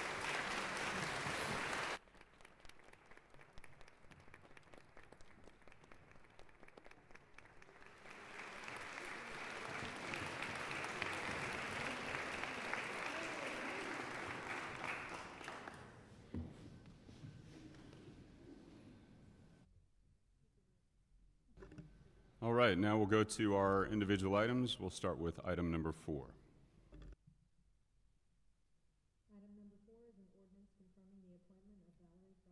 As the Chief of the Fire Department of the City of San Antonio.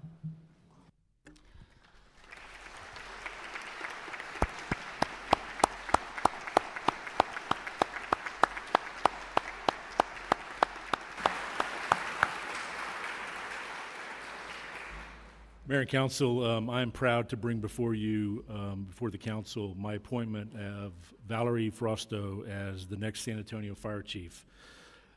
The Fire Chief process began in February of this year. We had 69 applications that were received and had an excellent group of both internal and external applicants interested in our Fire Chief position. The San Antonio Fire Department has an unparalleled reputation as one of the best fire departments in the country, so it was no surprise that we were going to get a lot of attention. Chief Frosto emerged as the top candidate through a long process that involved, we thought it was 8 different interview phases. It was actually 9. I have got complete confidence in Valerie's ability and trust in her to continue to lead and elevate one of the best fire departments in this country, and that will continue to evolve to meet the community's needs and provide the ultimate life safety services as well as great customer service. Valerie was born and raised in San Antonio. She started her career with the San Antonio Fire Department in August of 2000 and has steadily moved through the ranks over her 24-year career. She spent the first 15 years of her career in the firefighting and EMS divisions as a firefighter, as a paramedic on an EMS unit, as an officer, but the rank of lieutenant, captain, and battalion chief in firefighting. In 2015, she was the division chief over the Communications and Dispatch and Technical Services Division. In 2017, she was appointed to the rank of Assistant Chief over Support Services and was instrumental in a development of a partnership with the City of Austin and Bear Metro 911 to build in redundancy into our very important and very critical dispatch operations. During that time, she launched the Hero Like Her recruiting campaign to break barriers that deter young women from pursuing this historically male-dominated career. In 2022, as an assistant chief and a new deputy fire marshal, she went on to get certified and earned the subsequent title of fire marshal for the city of San Antonio, a very, very important part of the development community, and an undertaking that was not easy. Since January of 2024, Valerie, I appointed her as interim deputy fire chief of administrative services, and a role that she's been playing since earlier this year. I'd like to thank everybody that's been involved in this process, from the applicants that were interested in becoming part of our family with the city and our team. I'd like to thank the employees that participated in our employee focus groups, our employee survey, and the employees that served on one of our interview panels. We had a number of stakeholders that also participated on our interview panels, and I am really proud of the fact that I'm able to appoint someone from within our fire department to continue to lead our department going forward and address the issues that we will undoubtedly face in the future. And I have complete confidence in Val and her abilities.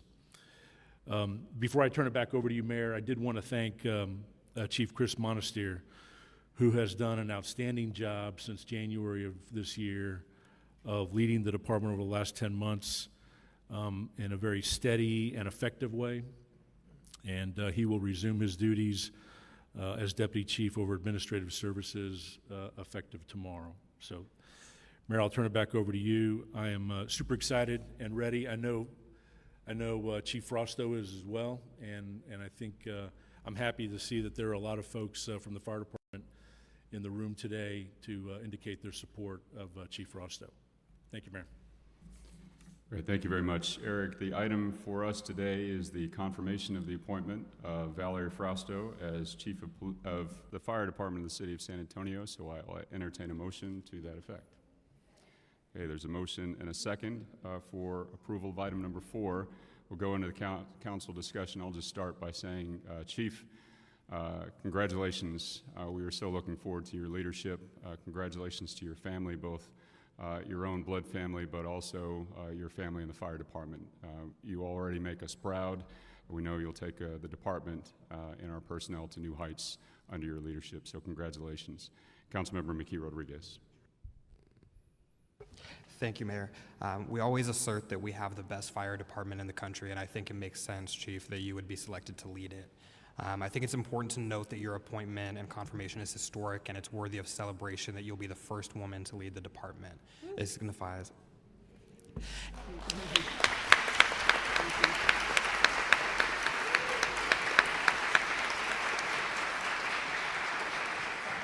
Of course. It signifies a large step forward in our community and a distinct step forward for the department and for our city. And y'all have heard the phrase, if you can see it, you can be it. And there are girls around the city and around the country who will see you and know that they too can serve in one of the biggest, toughest, most demanding jobs in the country as a firefighter, and that they too are capable of leading the department once they do. And that should not overshadow the fact that you are poised to be one of the most qualified fire chiefs we've ever had. And the fact that you've served our city within our fire department for the past 24 years and that you've served in nearly every division within the department except for one is wild. And with each of those experiences, you'll have a skill that cannot be taught, which is empathy and understanding for those who serve under your leadership. Every role in the fire department is a challenging and necessary one, and every single one of our employees in the department have in you a leader who gets that and has lived it. So I'm excited to work alongside you, Chief, and congratulations. Thank you, Councilmember McHugh Rodriguez. Councilmember Rocha Garcia. Thank you, Mayor and Chief. I'm just so excited. I've been excited since Eric sent out the memo, and my entire team was just so happy, and they convey their congratulations as well. And so, Chief, I'd like to acknowledge that you're here, and you have a few guests with you, but I just want to take the opportunity to thank your mom, who is in the audience, and so we can't get anywhere without the support of our family, so I'm so glad that you are here to watch this historic moment. And then also your wife is here, and so everybody needs somebody to support them. And so I appreciate the work that they have done to get you here and that they will continue to do to support you in the future. Today marks a historic occasion in our city's history, and I'm proud to support the appointment of a remarkable individual who will enthusiastically lead our fire department. Since I first met you, Chief, I was impressed with just your confidence and your abilities, and I'm just excited because you're just so bold and courageous in a male-dominated field. And it's no easy feat. And so I wanted to commend you today for exhibiting tenacity and determination throughout your entire career. I've witnessed your fearless leadership, and it's been a privilege to see the involvement of Camp Hero like her. You and the women at the San Antonio Fire Department had worked tirelessly to develop this program that empowers young girls and encourages them to explore a career in firefighting. During my first term, I had the opportunity to participate in Camp Hero like her, and I was blown away by the level of positivity and dedication of all those involved. And I know Engineer Murray is here today, and I thank her for all of the support as well. I was ecstatic to be able to incorporate Camp Hero like her, I'm wearing my shirt today, into the Girls Empowerment Summit. And I can't wait until next year's event when the participants get to learn more about your journey. We have a contingency of women in municipal government next year coming from all over the country. And so, Chief, I'm so proud to be able to say that we have you as Fire Chief, and that they will be able to take back to their communities what they can do to increase women in this traditionally male-dominated position. Eliminating barriers and uplifting people is what you have been committed to do throughout your career, and I commend you for it. By sharing your own experiences and even voicing the vulnerabilities that you may have felt at the beginning, you've demonstrated to be a true leader who is prepared to tackle challenges with compassion and perseverance. You never shy away from a difficult situation. You never let anyone intimidate you. You stand firmly in what you believe, and I feel that you've earned the respect of the department that you now lead. As women, navigating this can be challenging, and we all know the countless hurdles we must jump to simply get credit or recognition. This day will be one of many memories, and one of the ones that I in particular treasure, because I know that there's going to be a young girl out there who sees this and decides to pursue a career in firefighting, and that one day she will be able to be just like Chief Frausto. And so thank you, Chief, for your service to San Antonio. Thank you for making this a possible future for many girls. Today we all win. Today women win. Today young girls win. And I'm getting so emotional just because I just can't tell you how exciting it is that it's about time that this happens for women. So thank you for allowing us to believe and to dream with you, and we are here to support you. Congratulations. Thank you. Thank you, Councilmember Rocha Garcia. Councilmember Cabello Haverda. Thank you, Mayor. Val, Chief Frausto, congratulations. Congratulations to you, to your family, and for all your dedication to her service and allowing her to do what she does for all of us. Congratulations to you, Eric, and the team for such a great selection for our fire department. There's a lot to celebrate. You're the best qualified candidate. You've risen up through the ranks at the fire department. You're a native San Antonian. You're the first woman, the first Latina. In fact, the first, thank you, the first woman of color to head our fire department, and that's very meaningful to all of us, and it's well-deserved. Your experience in the fire department has been extensive. You've already shown so much leadership in bringing forth the Hero Like Her program, and we've gone, a lot of us, and spoken at those programs and seeing all the young faces that are excited to do what you do, and I don't know that necessarily would have happened if you didn't start that program, so I thank you for that. You came on the other night to talk to District 6, and it's your first time, I think, speaking there in front of a neighborhood. It was lots of people, and you were up there, natural-born leader. You clearly meant to be up there and talking with them about fire safety and all the things that the fire department does. But there's one thing you said that I really appreciated, and it was a commitment to make sure that our firefighters have what they need in order to do their jobs and to be safe and to keep our community safe. And that's, at the end of the day, that's what it's really all about. There's so much support for you. We talked about it. I mean, a lot of support online. The community has really, I think, risen up to support you. I think it's very meaningful that we have so many firefighters here today, and we have our union here today to support you. And we're all really looking forward to what you're going to do now that you're in the leadership position, and there's not going to be any barriers in your way. So I'm proud of you. I told you that evening that I want to see you succeed, and I'm going to do what it takes to help you and our firefighters succeed. Thank you. Take care. Thank you, Councilmember Cabello-Havada. Councilmember Viagran. Thank you, Mayor. Today, we celebrate a significant milestone for the city and our San Antonio Fire Department. My staff went and did research, and about 6% of the more than 22,000 fire chiefs in the United States are women. So welcome to the 6%, Chief Frausto, and welcome to the 6%, City of San Antonio. I'm honored to congratulate you and your new role as fire chief. Coming from San Antonio, you understand the community, you understand the culture, you've been part of this community, and you've been a dedicated professional serving our city for 24 years in the fire department. Your background is a testament to your hard work, your resiliency, and commitment to our city. And while, yes, this was 24 years, male or female, this was your position, but we need to recognize the importance of having women at the helm in leadership roles such as this. As you step into your new role as a fire chief, you will lead the San Antonio Fire Department in its mission to protect lives and property while prioritizing the health and safety of our firefighters and paramedics with a unique perspective as a woman who has been in this male-dominated field for 24 years. So because of this experience, with your extensive experience in fire prevention, recruitment, public outreach positions, you will guide the department into a new era. And this new era will continue to show that the San Antonio Fire Department leads, as it has been doing, this nation in its practices, and we will continue to elevate the entire nation here in what we do because of your leadership. So congratulations, Chief Frausto. We are proud of your achievement and excited to support you as you lead our brave firefighters in service here in the city of San Antonio. Congratulations. Thank you. Thank you, Councilmember Viagran. Councilmember Courage. Thank you, Mayor. Chief, are you nervous? Just a little bit. Yeah, I can Am imagine. Fidgeting. Yeah. I remember standing before council many years ago over another issue, and my knees were shaking because, you know, you're talking to the San Antonio City Council, and you're talking to your bosses, so to speak.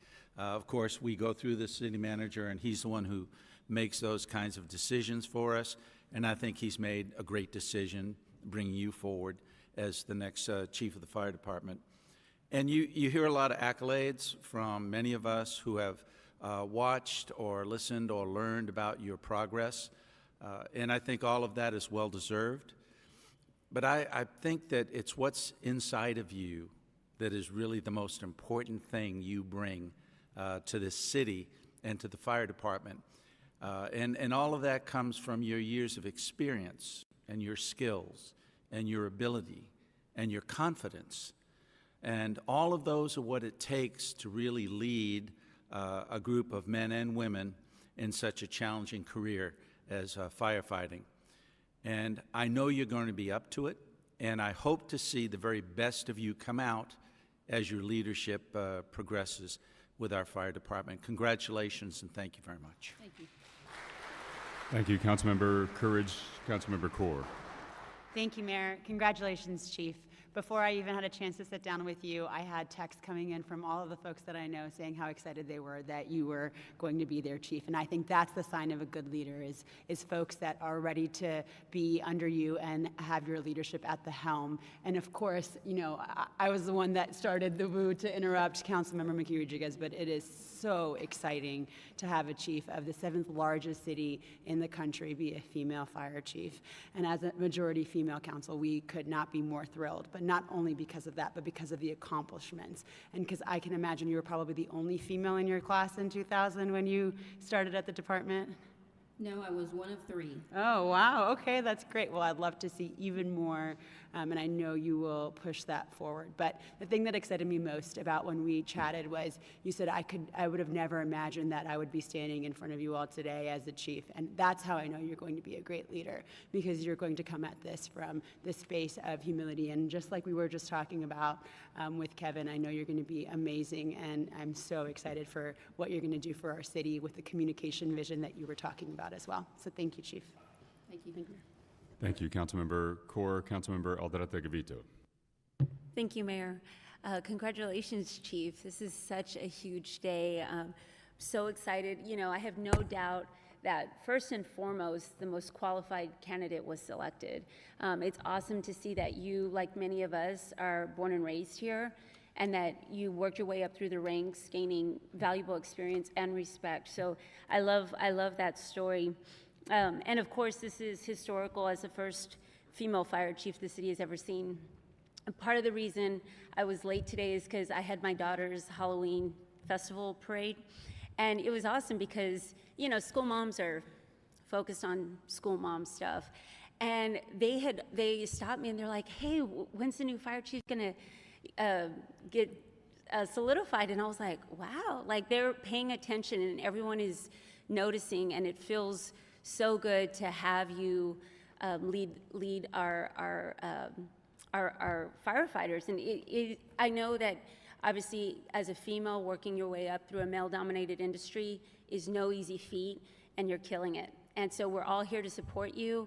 Thank you to your family for lending you to us, and let us know what you need. Thanks so much. Thank you. Thank you, Councilmember Alderete Gavito. Councilmember White. Thanks, Mayor. Chief, congratulations. Really enjoyed our 20-minute visit the other day. It was great getting to know you a little bit. The historic nature of your appointment, I think, is certainly something that should be celebrated. But I know that for all of us, and me included, the most important thing was to make sure that we hired the most qualified, the best person for the job.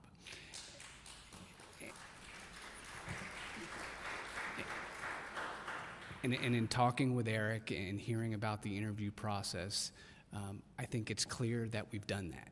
And I'll tell you, just this week, I was over at Fire Station 14 in my district and talking to some of the men and women there, and they had nothing but great things to say about you. And that tracks with the calls and the emails and the text messages that I've received since this news broke about you, your character, your qualifications, your work ethic. And so I'm very pleased that we're here today, and congratulations again. Thank you, Councilmember White. Councilmember Pelaez. Chief, be it resolved that today is Dia de la Chief. Congratulations. Hey, I'm looking at you. Can you hold up your arms? Look at these stripes, folks. Look at this.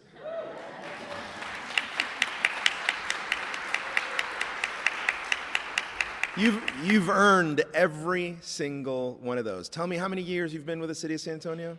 24 years. 24 years, and every single one of those stripes is yours. Nobody can take those away from you. Aside from the fact that you can land a plane with those things if you hold them up again, you look good in stripes, Chief. It's a big day. You know, we've all talked about why this is a historic day. It's historic, right? You're a Latina. You're our very first one. But I got to tell you, it's also very important that we not lose sight of the fact that we conducted a national search. Chief Frausto, you were up against the best of this entire nation. And at the end of the day, right under our very noses, we found the chief that we'd been training forever, for more than 20 years, to take this position. I can't be more proud of you, but more importantly, proud of the program, Eric, our leadership development program at the fire department. It works. Clearly it does.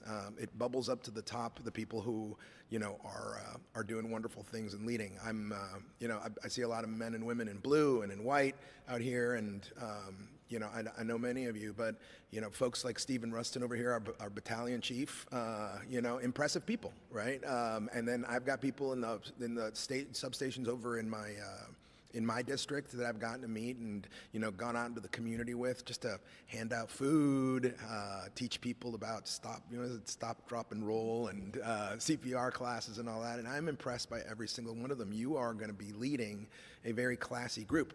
That's my second point.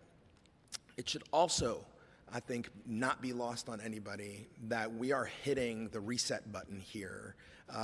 And Chief, I got expectations for you, and I think you're going to deliver based on everything I know about you.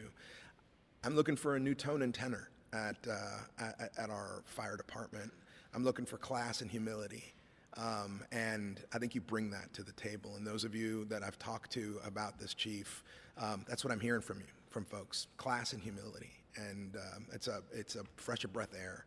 I'm sorry, that was a breath of fresh air, right? And lastly, Chief, I got to tell you, I think it's so impressive that you started off at the very bottom, right? I mean, putting on boots and running towards the fire, and now you're leading men and women in this big organization. I think it's so important that you got to put your hands on the equipment, that you actually have the lived experience of working with San Antonio families at their most vulnerable, and I don't think that that's something that the other candidates from around the nation would have ever been able to bring to the table. And it might be the most important thing you bring to the table, is that, you are a San Antonian serving San Antonians. And so today's a day to celebrate. You are going to get mobbed by everybody after you step away from the podium. So take a deep breath. It's your day. Thanks, Chief. Thank you. Thank you, Councilmember Pelaez. Councilmember Castillo. Thank you, Mayor, and congratulations, Chief. The San Antonio Fire Department is one of the best in the nation, and in terms of constituent feedback, the San Antonio Fire Department has one of the best customer service satisfaction rate than any other city department. And it takes every firefighter, every paramedic, every investigator, every individual at that firehouse. It takes teamwork. And it only makes sense that the most qualified individual has worked their way through the ranks in the San Antonio Fire Department. So we're extremely grateful. I'm extremely grateful and eager to hit that approve button in a bit when we take a vote. But just to highlight and emphasize just the overall impact of the entire San Antonio Fire Department, and it makes sense that someone who's moved through the ranks of one of the best fire departments in the nation is the most qualified. And I look forward to continuing to working with you and emphasizing the fact that you are from the city of San Antonio and know the lived experience of every aspect of the city, depending on where you work. And I know you all move to different fire stations, and there's just such diversity and such need all throughout the city, and you have that experience with working with folks all throughout the city of San Antonio. So looking forward to hitting that yes button. Thank you, Chief. Thank you, Mayor. Thank you. Thank you, Councilmember Castillo. Chief, before we do get to hit that button, this is your day, so the floor is yours. All right. Well, good morning, first of all, and thank you so much for this opportunity. I didn't want to forget anybody, so I did bring notes with me. But as a newly appointed fire chief, I cannot tell you how grateful I am for this opportunity. I look forward to leading this fire department. It's already an exceptional fire department, and I truly believe that I am going to make it the absolute best. The role of fire chief is really something I do not take lightly. It is something that I have aspired to be, but I never imagined that I would be the fire chief of San Antonio. So this is the proudest moment by far, and I'm gonna try to do this without crying. But I already was super proud to wear this patch, and now even more so, and I expect the same from all the firefighters that I will be leading. So thank you again for this opportunity, and thank you to my wife and my family and extended family, the ones in uniform that, you know, are here, and those that are at the station or at home. This is going to be great, and I look forward to being your leader.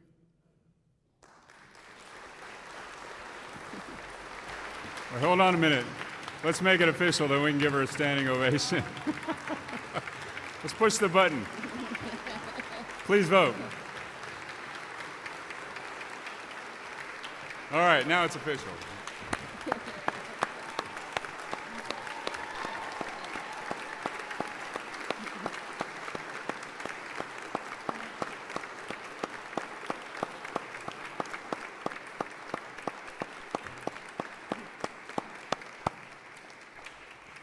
Thank you so much, and I didn't even refer to my notes, by the way.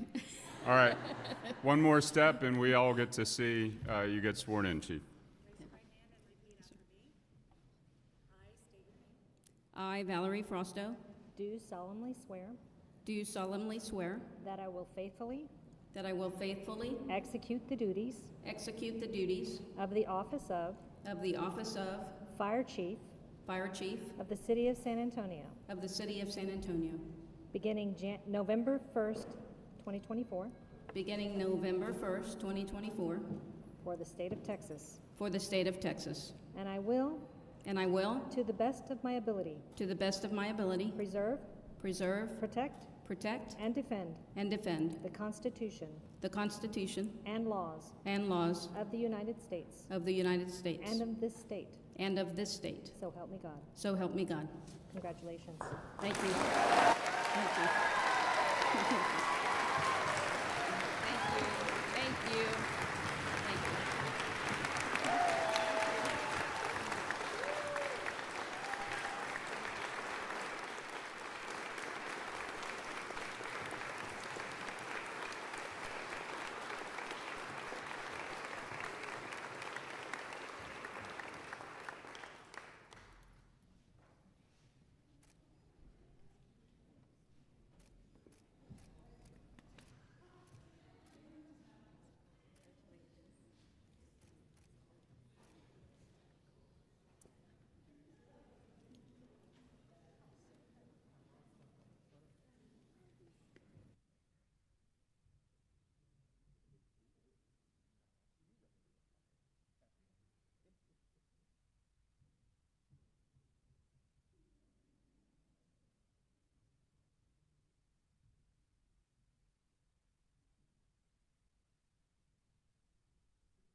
All right, Eric, before we get to our legislative agenda, I'm going to give the floor back to you for another announcement.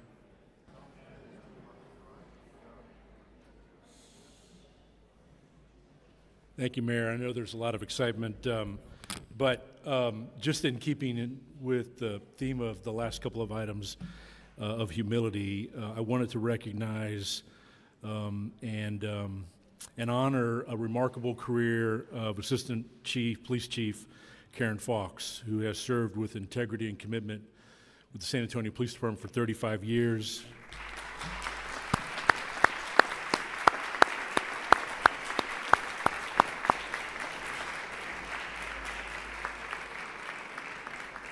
So Karen was sworn in into the police department in November of 1989. She actually, I learned yesterday, she was in the very first class that graduated from the current academy when it was brand new.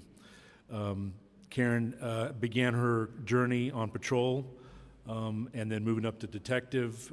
Her dedication to public safety was clearly evident early on as she worked tirelessly in areas such as the Special Victims Unit and the gang unit. Throughout her career, Assistant Chief Fox rose through the ranks. She was promoted to sergeant in 2002, where she supervised patrol officers and special victims detectives, and then a lieutenant in 2007, where she began helping shape future police officers at the police academy through the problem-oriented policing unit and at the airport for a stint. In 2018, she was promoted to captain, taking the role of commander of the Chiefs Technology Team, which was one of her, well, maybe not one of her aspirational dreams, but she was the perfect person for it, and led a number of initiatives that have frankly transformed how the department operates today. Her promotion to deputy chief in 2019 allowed her to oversee Fusion, the COVID unit, traffic emergency services, each reflecting an unwavering commitment to public safety and operational excellence within our police department. In March 2022, Assistant Chief Fox was promoted to Assistant Chief and overseeing the Investigative Services Bureau of the Police Department. Karen leaves behind a legacy of achievement within the department, including simple things that are important to our large police department, like the implementation of the Mark 33 records management system, which is something that patrol officers touch every single day. SA Core, which has been something that you all have talked about, that has been a priority of the council and the cities for the last couple of years. Countless criminal investigations that have helped make our communities safer. Helping establish the Property Crimes Task Force in a new, innovative way. And so, Karen, we thank you for your years of dedicated service to the department, your leadership within the city, and ultimately the lasting impact that you'll have in the police department. So congratulations on a well-deserved retirement.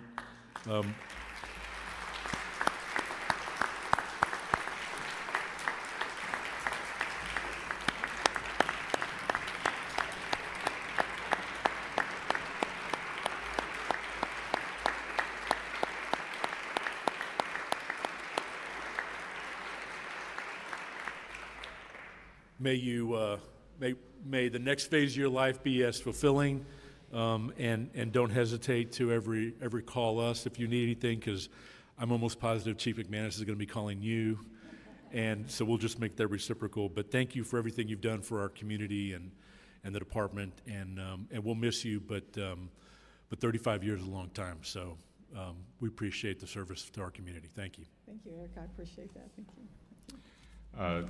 Chief, I think we do also want to go around here, because we've all gotten the benefit of working with you for a number of years, and as bittersweet as it is to see you leave the department, we know there's very few people in the city who work as long as you do, as dedicated as you do. Actually, I take that back. The dedication of our city employees, bar none, is extraordinary, but the work that you do is also very difficult and dangerous. You've been doing it for a long time.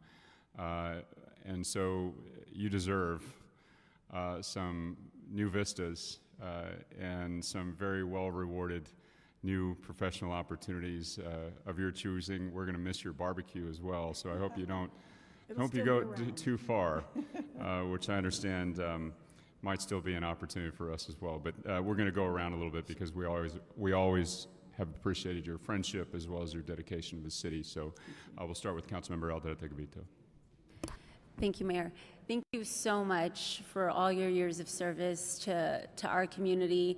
You know, I was thinking back to that one event that we did where it was like training potential cadets to go into the police force, and you know, you were giving some comments about, you know, how we need more women in our police force, because women can combat these issues a little bit differently, and I would argue sometimes more effectively, you know. And so would I. So I thought that your comments were so spot on, and I went home thinking about it, because you know, I do feel that as we do increase the women in our police force, we will only become stronger and better. So thank you so much for making those comments, for inspiring those women, but also showing a leadership path for them too, right? You know, they can get into the police force, and again, like what we were talking about earlier, what you see, you can be, you know. And then I think I stayed for the workout with y'all afterwards, which was a lot of fun. But also too, I did want to thank you so much for your work on the SA Core team. I know that was an important topic for all of my council colleagues and I. So thank you so much for your continued work on that, as well as everything else. Yeah, we are going to miss seeing you around. You've always had such a warm, approachable smile, and I really just thank you for your leadership and service. Thank you so much. Yeah, thank you, Mayor. Thank you, Councilmember Aldana-Tegovito. Councilmember Castillo. Thank you, Mayor, and thank you, Chief Fox, for your dedication serving the city of San Antonio, and not just for your tenure with the 35 years with the San Antonio Police Department, but for establishing the mental health unit in particular. And I'm extremely grateful for you and your team for allowing me to join on a ride-along and to observe firsthand the work that team conducts. And what I've shared at budget meetings is just seeing the experience of the folks on the other end and how grateful that they are when your team knocks on their door and checks in.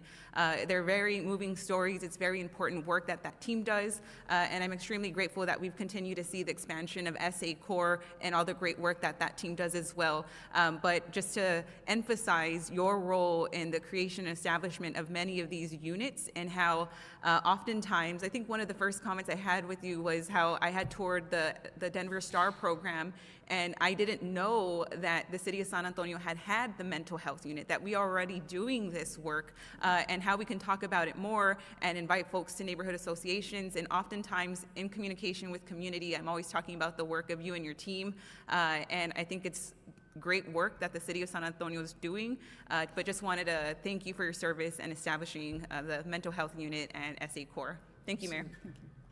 Thank you, Councilmember Castillo. Councilmember Courage. Thank you, Mayor. Chief, you know, I've seen you work over the last 7.5 years, and I think you really set a standard, not just for women who may want to enter into the force, but for the men that you served with, the men and women you served with. And I think that's important. People need role models. And, you know, I think you tried to provide that. And, you know, we want to go ahead and set good examples for people in the police force. And I think the standard that you set, the role model that you are, is going to encourage more people to enter in police work. It's so challenging. Sure. Thank you for protecting us for all these years and for doing the best you could to serve your community. Thank you, Councilman. Thank you. Thank you, Councilmember Courage. Councilmember Cabello-Havrda. Thank you, Mayor. Chief Fox, you've been a remarkable leader. It's no wonder that you were called to service. I know you come from a history of law enforcement in your family, but we're grateful that it brought you to San Antonio. You've left a significant legacy of dedication and resilience. We worked, of course, closely on the SA Core team, started many years ago, and actually the mental health team started several years ago, long before this council, but it's really evolved under your leadership, so thank you. I want to just note that while you leave this incredible legacy of service to San Antonio, I had the great pleasure to meet your daughter a while back, and that's your great legacy. Is she here? Right there. Oh, hi. Oh, good to see you again. And that's your great legacy, is for her to be able to see you here after 31 years of service, and be able to hopefully spend a little more time with her. And I'm so thankful that you've shared her with us, and we're looking forward to your next steps. And I'm not going to let go of that barbecue so easily, so I appreciate that. Thank you so much. It'll be around. All right, good. Thank you, Mayor. Thank you, Councilmember Cabello-Haverda. Councilmember Mickey Rodriguez. Thank you so much for your service, and thank you, Mayor.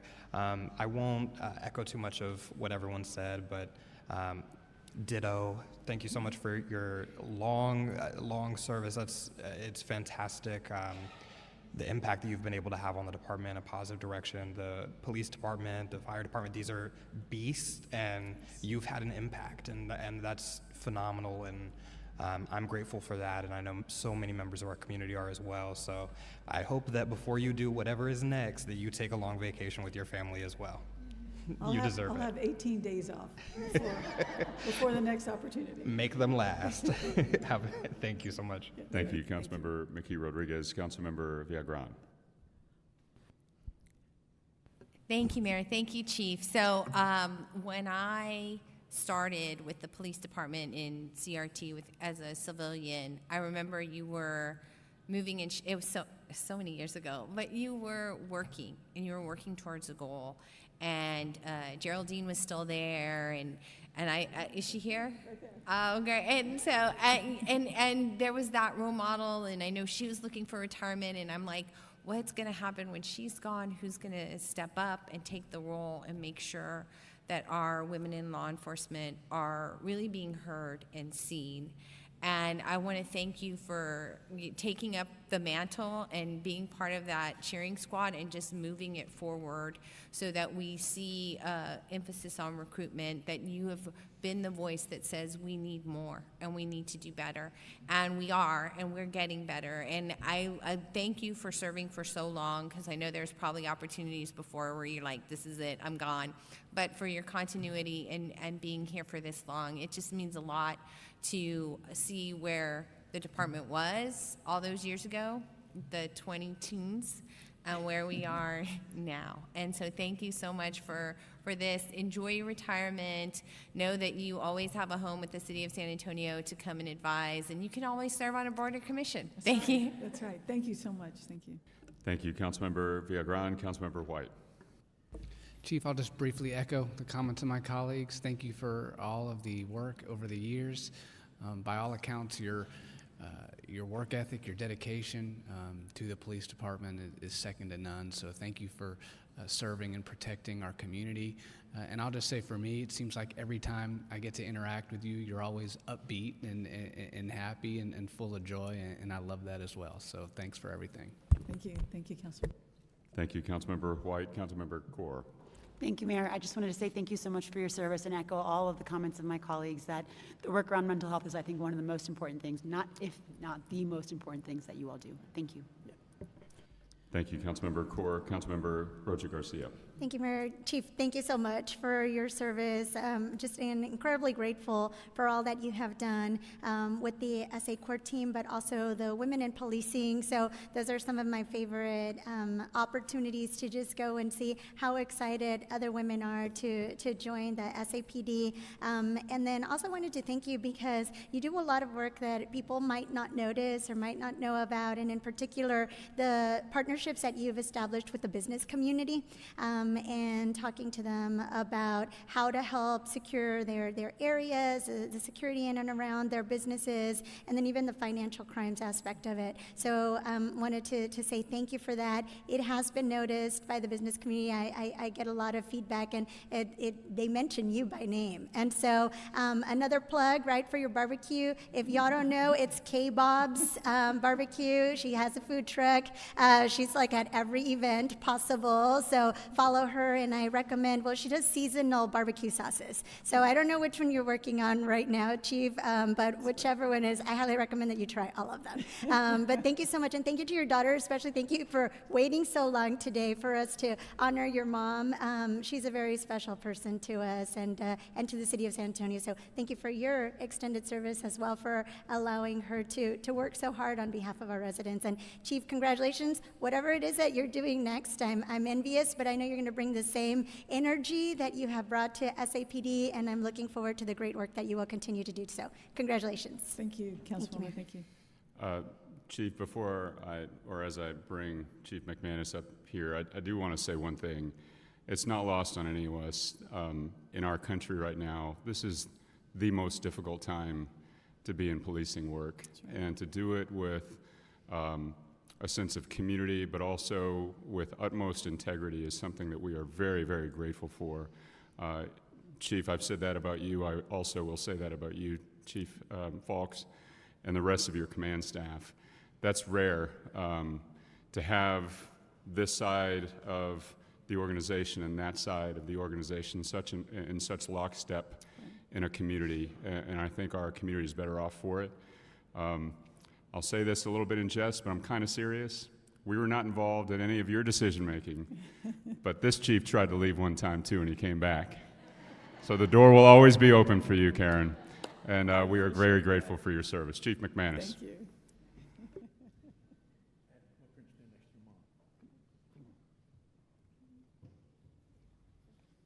Thank you, Mayor. You know, this may not sound very chiefly, but I'm really sad to see her go. I really, really am.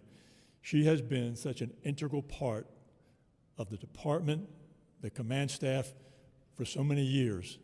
And her leaving will create a void that will be difficult to fill. And I can't tell you how happy I have been to have you on the team. If the sun was coming up, she was there. She was at her desk, and she was ready to go every single day.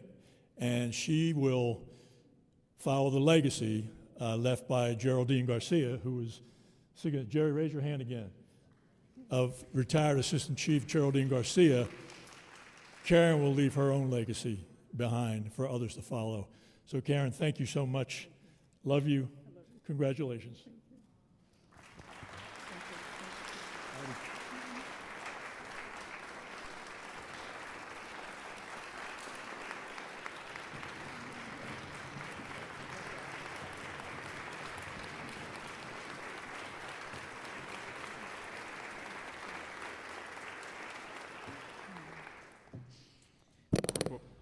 We'll give you the final words, Chief. Go ahead.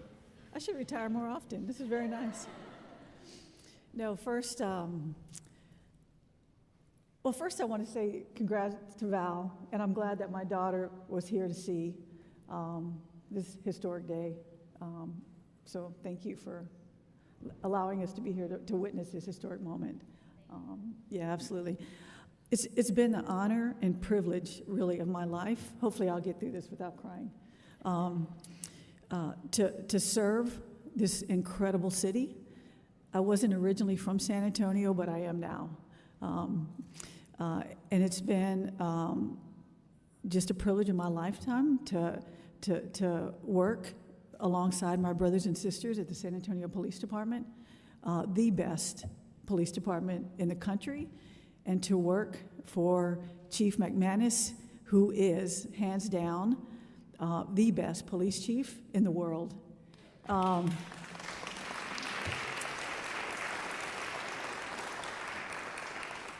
I don't have to say that anymore. I'm not looking for an appointed position because I've had both of them. But that man is a hero. I'm telling you right now. There's never been a longer standing chief in a major city ever. And you can look that up. This man is an anomaly. And it's been a privilege of mine, Chief. Thank you so much to work for him. And the city of San Antonio is blessed to have Chief McManus. And Eric and Maria, thank you from the bottom of my heart for believing in me and trusting me and appointing me to both of the positions. You know, I got into police work. It is a family business. But, you know, I joined the police department to change the world. I think we all get into public service for that reason. We want to change the world. But I truly am leaving changed by the world. You know, I see things so differently when I first came on. I think I'm truly more compassionate and more open-minded. It just has made me a different person. And I really love the person I am now. And I think that is thanks to 35 years serving. And so, I want to thank all of you for the commitment that you have made to serve as well. But thank you for working with the police department and allowing us to make a lot of the changes that we've made and the betterment that has come to the department throughout the years. It seems like every year, I mean, we've done better. We've made better changes.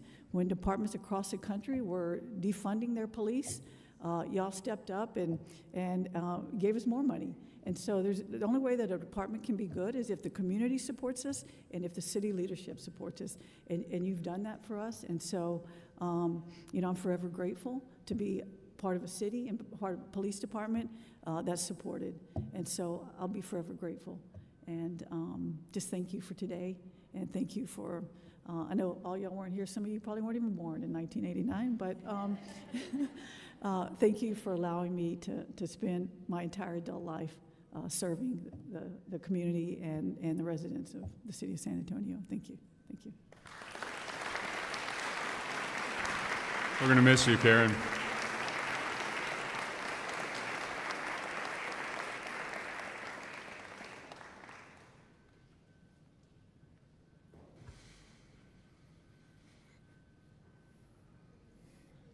Big deep breath now.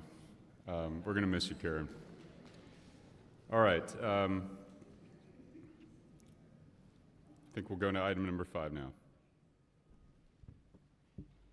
Item number 5 is an ordinance approving the city's state legislative program for the 89th state legislative session.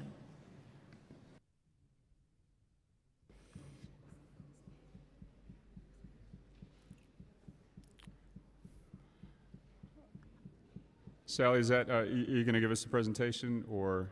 Okay. I think we're ready to go.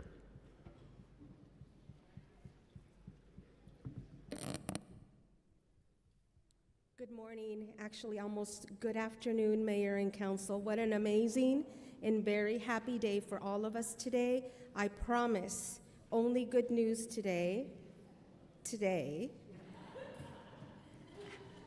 I wanted to make sure to come before you one more time requesting your approval of our state legislative program.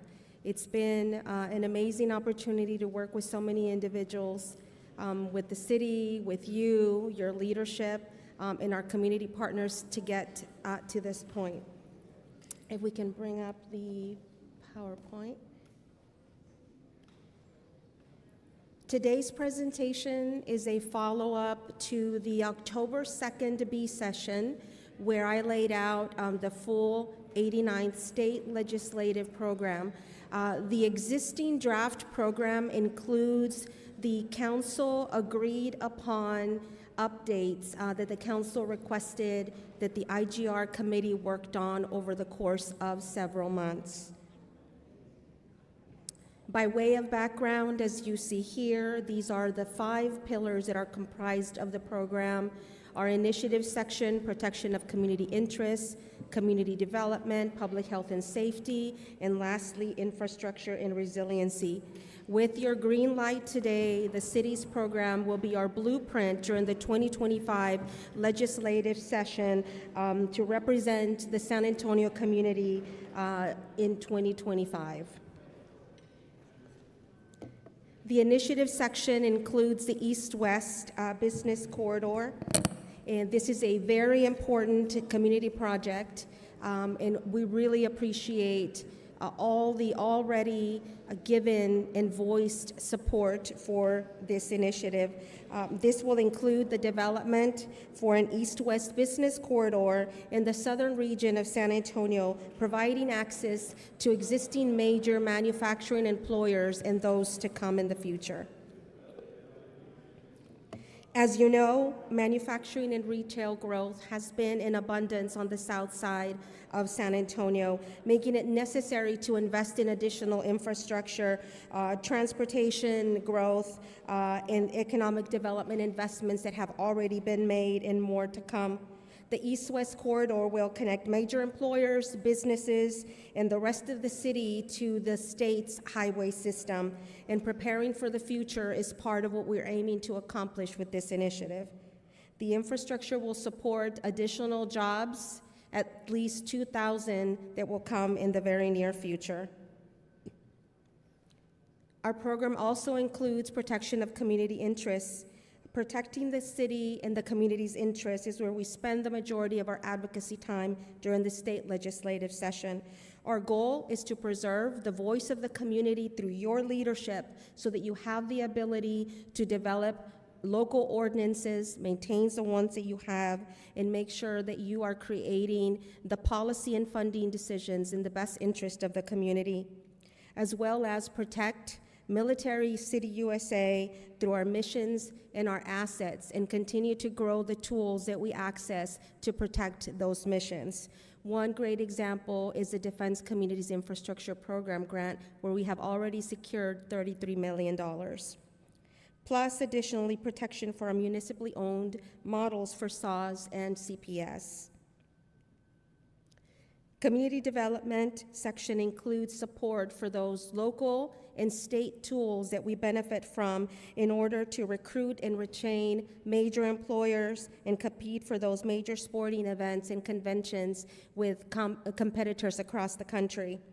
Additionally, we aim to support housing stability, increase affordability, accessibility, and additionally, we support additional relief for San Antonians and Texans for property tax relief.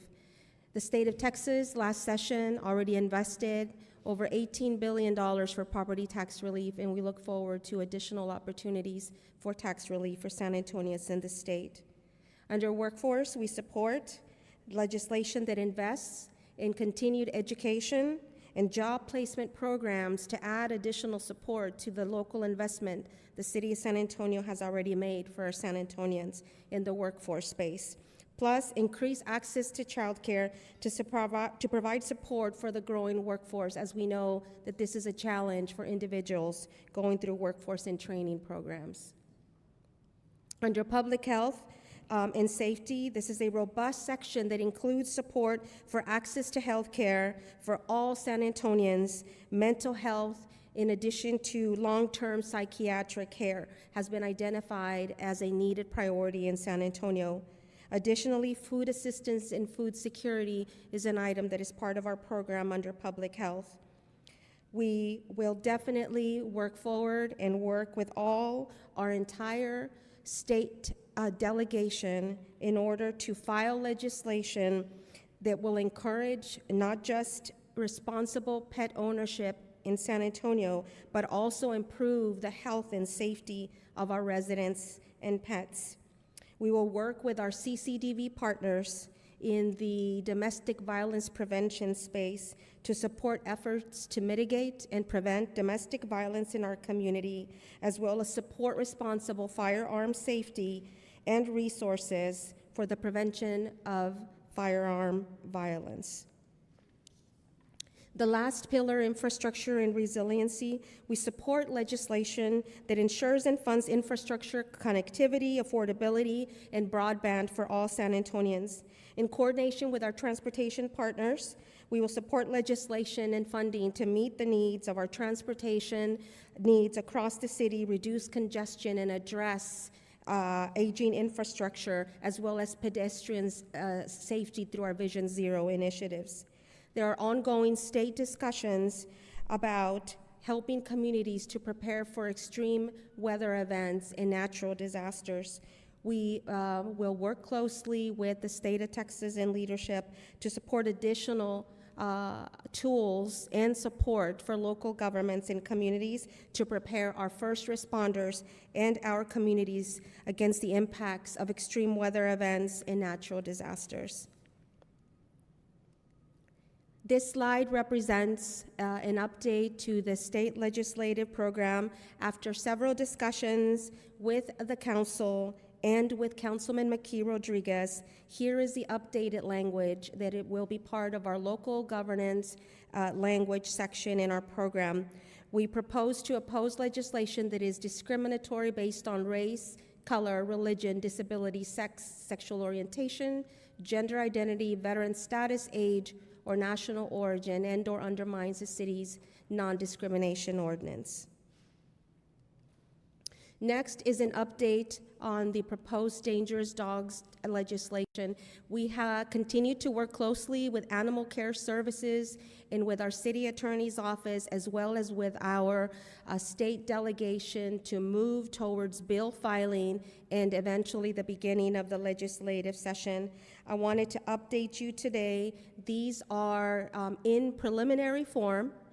With the green light of the approved council state legislative program, you will give us the opportunity to continue having those robust conversations with our delegation and figure out our action items and our strategy to pursue as many legislative options as possible to be able to address this issue in San Antonio.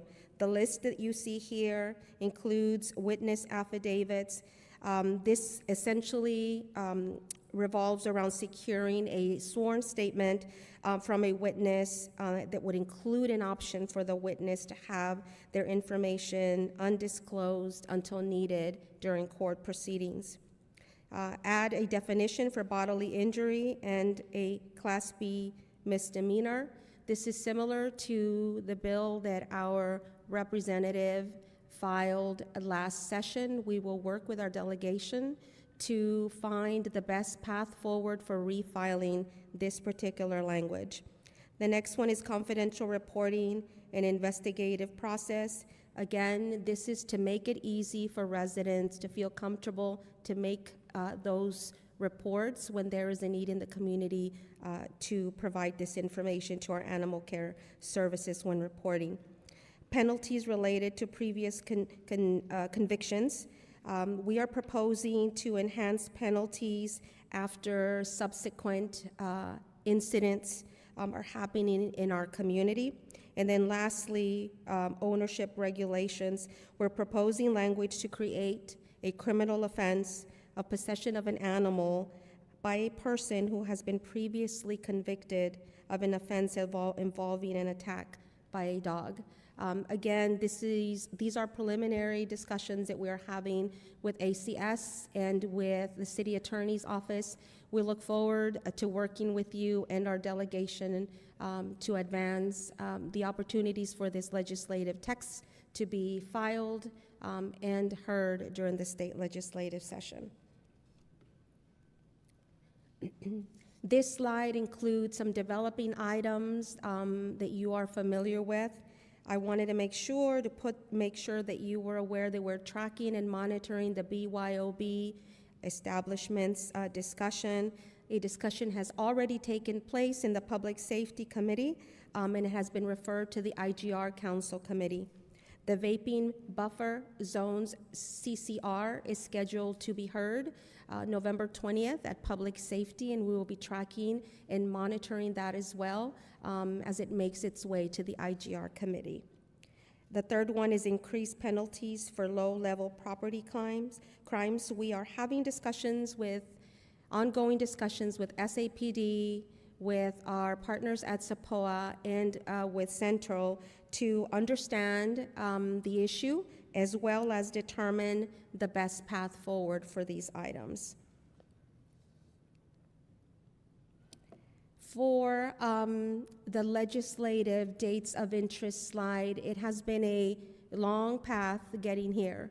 I want to thank you for your leadership. I want to thank Chairman Pelaez for his support and his leadership during the IGR committee discussions, the full council. We look forward to continuing to work with you during the state legislative session, and I must thank our city colleagues in every single department that helped us get to this path. We will continue to work with them very closely as we need them as the subject matter experts of the various items that are comprised as we represent the City of San Antonio community in Austin. After your approval today, we will continue to work towards bill filing on November 11th and the beginning of session in early January. Lastly, during the last session, we were providing very regular updates to the IGR Council Committee, as well as presenting monthly updates to the full council. As you can see here, for the 2025 session, after direction from this body, after the B session meeting, Councilman White, we had several discussions with him. We will continue to provide regular updates to the IGR Committee on a monthly basis. We will continue to present A-session updates to the full council. The weekly tracker that was being provided to the IGR Council Committee, we will be expanding that tracker, sharing it with the entire council during the off weeks when we are not presenting live presentations to the council and the IGR committee. These reports include various items such as testimony, key hearings that are happening, hearings that we have testified for and in support and against, and these reports will be posted online. Mayor and Council, this concludes my presentation. We are available for any questions. Again, thank you so much for your leadership. We couldn't have gotten to this place without you. It's been a multi-month process, and we look forward to bill filing coming up in a couple of weeks or less, and then getting started in Austin representation of the city and our community and our residents in Austin. Thank you. Thank you, Sally and team, so much for all of y'all's work, and we're excited to talk about this. We do have one person signed up to speak, so I'll call up Jack Finger.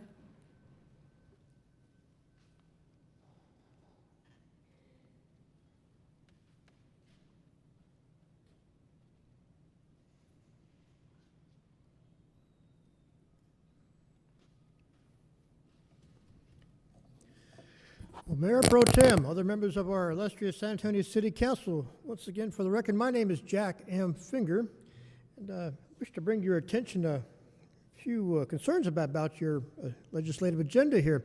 This is the menu that you're going to give to taxpayer-funded lobbyists. Taxpayer-funded lobbyists to supposedly lobby for our interest up at Austin, but too many times you have lobbied against the interest of the citizens, we who pay the tab for this. And that's why at least one political party did the right thing and actually put in their platform its opposition to taxpayer-funded lobbying. So that's why you're going to say, oh no, all these things are good. Well, let's see just how good they are. I looked at the backup documents on this. I looked at the menu, and so much of it is it's like in code words here. You have to decode everything to figure out just what you folks have decided to put in here. I, as a public service, shall try to decode this for you here. Mr. Audiovisual Man, let's see, what in the underlined area, what are you suggesting here? Oppose legislation that essentially undermines the city's non-discrimination ordinance, which protects from discrimination based on sexual orientation and gender identity. Return the camera to the podium, if you would. You know, I'm just curious to know, what are you all afraid of here? Are you afraid that the Texas legislature might rescind the special rights that you have given to the homosexual community? Are you afraid that it might offer further protections to children, to the child mutilization that the transgender community tries to promote? Mr. Aldridge, turn to page 5, if you would. Page 5, just look at the bottom there. Yeah, there you go. What does it say there in the underlined area? Support legislation that improves access to health care services for all San Antonians.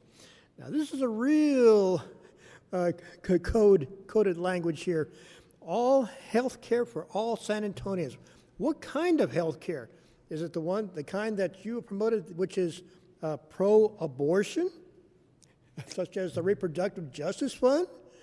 We out there in the community, we have problems when you try to use our tax dollars for such promotions there. And once again, Mr. Alderman, turn to, I think, the last page there. I think it's page 6 there. Yeah, see what it says there. Yeah. Thank you, Mr. Finger. Oh, all right, yeah. we're going So to go many to scandals, council so little discussion now. time. Councilmember Pelias. Thanks. Short comments. Sally, Nadia, Christine, thank you for the hard work in getting us here, and then thank you in advance for the hard work and my condolences for having to put up with a lot of the traffic between here and I-35 just to be able to execute on this, but also having to deal with a lot of the goofiness and having to wait in the hallways before the substantive legislative items actually get heard up there. And you guys have the patience of Methuselah sometimes, and I never understand how you manage to do it. But I do want to comment that there's a little bit for everybody in this legislative agenda. Again, just to underscore, it is very broad, intentionally so, to permit our team as much flexibility as they need. During the legislative session, we'll be having weekly meetings in order to tweak this legislative agenda so that we can adapt on the fly based on the new things that some of our legislative partners up there invent. And Sally, you've always proven yourself very adept, and the team has proven themselves very graceful as far as being able to turn on a dime and put out fires up there. I really appreciate, and I was reading, and this is just more, I think, just a reason to watch carefully. I was reading proposals at the federal level, right? And on page 750 of Project 2025, they propose an end to something that's really important, right? There's a program out there that has pumped out $28 billion for small businesses and homes, actually mostly small businesses, for disaster relief loans, right? It's the only program out there like that, and they're proposing to get rid of it, right? That pressure to help cities be more resilient after catastrophic storms is now going to be at the state level, right? And I've never seemed to be surprised at the state's ability to ignore the little guy. And so this is going to be a very important state legislative agenda for the little guy, right? For small businesses, for homeowners, for nonprofits, and our multi-billion-dollar organization, companies, they do just fine at the state legislative agenda, but somehow nonprofits, the little guy, municipalities and counties, somehow have to carry the burden of paying for the gifts and largesse that are pumped out in Austin. And so I think this is a really aggressive agenda as well, because it covers so much ground. And I'm proud of you guys. Thank you so much. Thank you, Councilmember Pelias. We need a motion on item number 5. Okay. There's a motion and a second for approval of item number 5. We'll continue with discussion now. Councilmember Alderete Gavito. Thank you, Mayor. I am happy to sit on the IGR committee and excited to participate in this upcoming legislative session. I was glad to be able to push to include efforts to change legislation regarding loose and dangerous dogs on the city's legislative agenda. I know that we've been doing our part here at the municipal level, so now we need our state to partner with us to make our community safer and hold irresponsible dog owners accountable. I was also proud to advocate for other public safety initiatives, including those that support responsible gun ownership and use. Gunshots in our community are a growing problem that needs to be addressed, and we need the state's support on that. I'd also like to see us supporting any legislation that can help us address speeding in our neighborhoods, because this is a constant concern we hear from our residents citywide. I appreciate that you all will be providing weekly updates to council and the public during this upcoming session. Thank you for doing that change for us. I look forward to working with you all through the IGR committee and advance San Antonio's interests together. Thanks so much. Thank you, Mayor. Thank you. Councilmember Alderete Gavito, Councilmember Miki Rodriguez. Thank you, Mayor, and thank y'all, team. I cannot tell you how often it is that we are approached with concerns about gun safety, the need that exists in our public schools, healthcare access, climate change, and a host of other issues that are not directly within our jurisdiction or are far beyond the scope of our budget. And so we have to be creative in addressing these current concerns, but one of the most important opportunities that we have to do so is directly through our state and federal legislative agenda. At the state, our governor's agenda is an attack on our entire city, whether it's holding our public school funding hostage until he can redirect those funds to private schools, or it's attacking our right to govern as a city, as a body that works closer to the people, or it's attacking the LGBTQIA plus community, trans folk who want to use the restroom in peace, trans youth who want to run track or swim, or drag queens who entertain, bring joy to our community, or promote literacy. We have an obligation as representatives of our districts to fight for our constituents in every capacity that we can, and so I'll continue to state how important it is that when our values as a city are attacked through any legislation, even if it's not a direct attack on our right to govern, that we take strong stances. And it was frustrating when I was first elected. I asked, where the city stood on the attacks on the LGBTQ plus community, including bathroom bills and youth participation in sports, and the response was that we had no official stance. And members of my community continue to be a scapegoat for the state's ineffectiveness and unwillingness to solve issues that impact the entire state, including reliability of the grid, gun violence, our public education system, the multiple simultaneous health crises, and so on. And so I'm happy with where we landed today by explicitly including protection of minority groups by race, gender, sexual orientation, veteran status, and the rest of the protected classes as priorities in our legislative agenda. There is especially right now, there's a distrust of government and a feeling that the government is okay letting marginalized groups face attack after attack, and it aligns with our values as a city, and it means a lot that we can demonstrate that we are a body of government that is willing to support communities who are being targeted by the state. And so I appreciate my colleagues for your support in ensuring that we do take those stances, and for city staff working with me on the language. I'm also, again, super excited for the much needed, to advocate for the much needed legislation to address our roaming animal population and dangerous animals in our city, and for funding for all of the areas that we desperately need. So you can count on me to take trips to Austin in support of our agenda. Thank y'all. Thank you, Councilmember Miki Rodriguez. Councilmember Castillo. Thank you, Mayor. In short, thank you, Sally and team, for ensuring that council feedback was integrated into what we will be approving today. Similar to my colleagues, I look forward to advocating in where you see us fit. I'm always eager to go to Austin. We'll do it again. But I just wanted to thank Councilman Alderete Gavito and ensuring that we continue to advocate in holding irresponsible pet owners accountable. This is something that's really important to my constituents. So if there's any support that team or community can provide in ensuring that this goes over or goes back to the governor's desk, rather, let us know how we can best be of assistance. Of course, always eager to see the initiatives around housing, economic development, and workforce.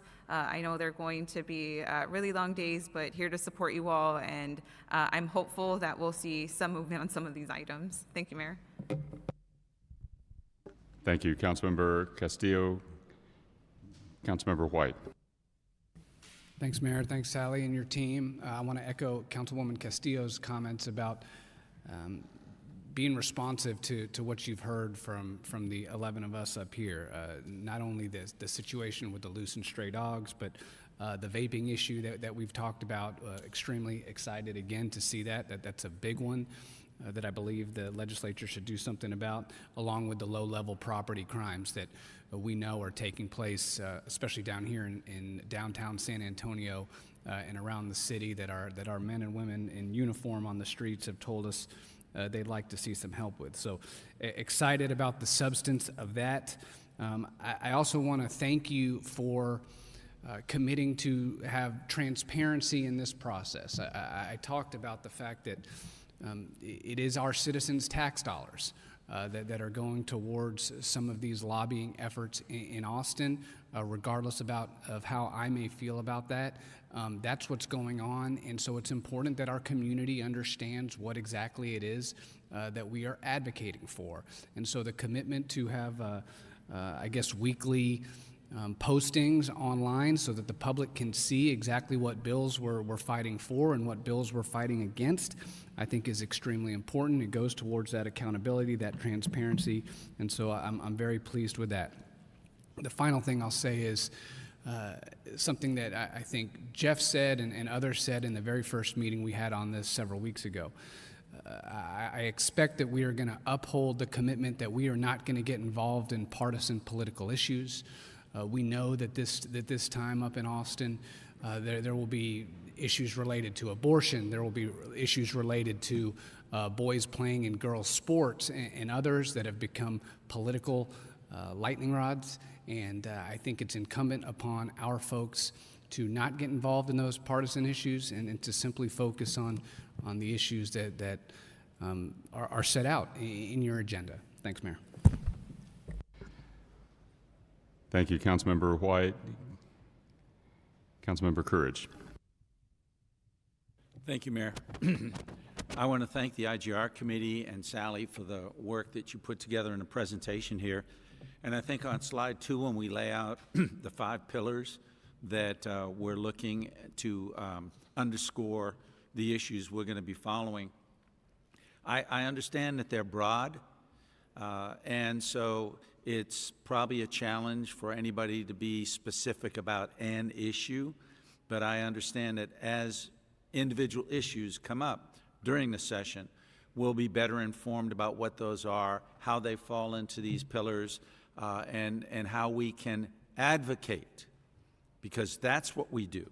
We advocate not for the council and not for the lobbyists and not for anybody. We advocate for the entire city. And there's a diversification in this city that is way beyond the number of people we even hear in these council meetings.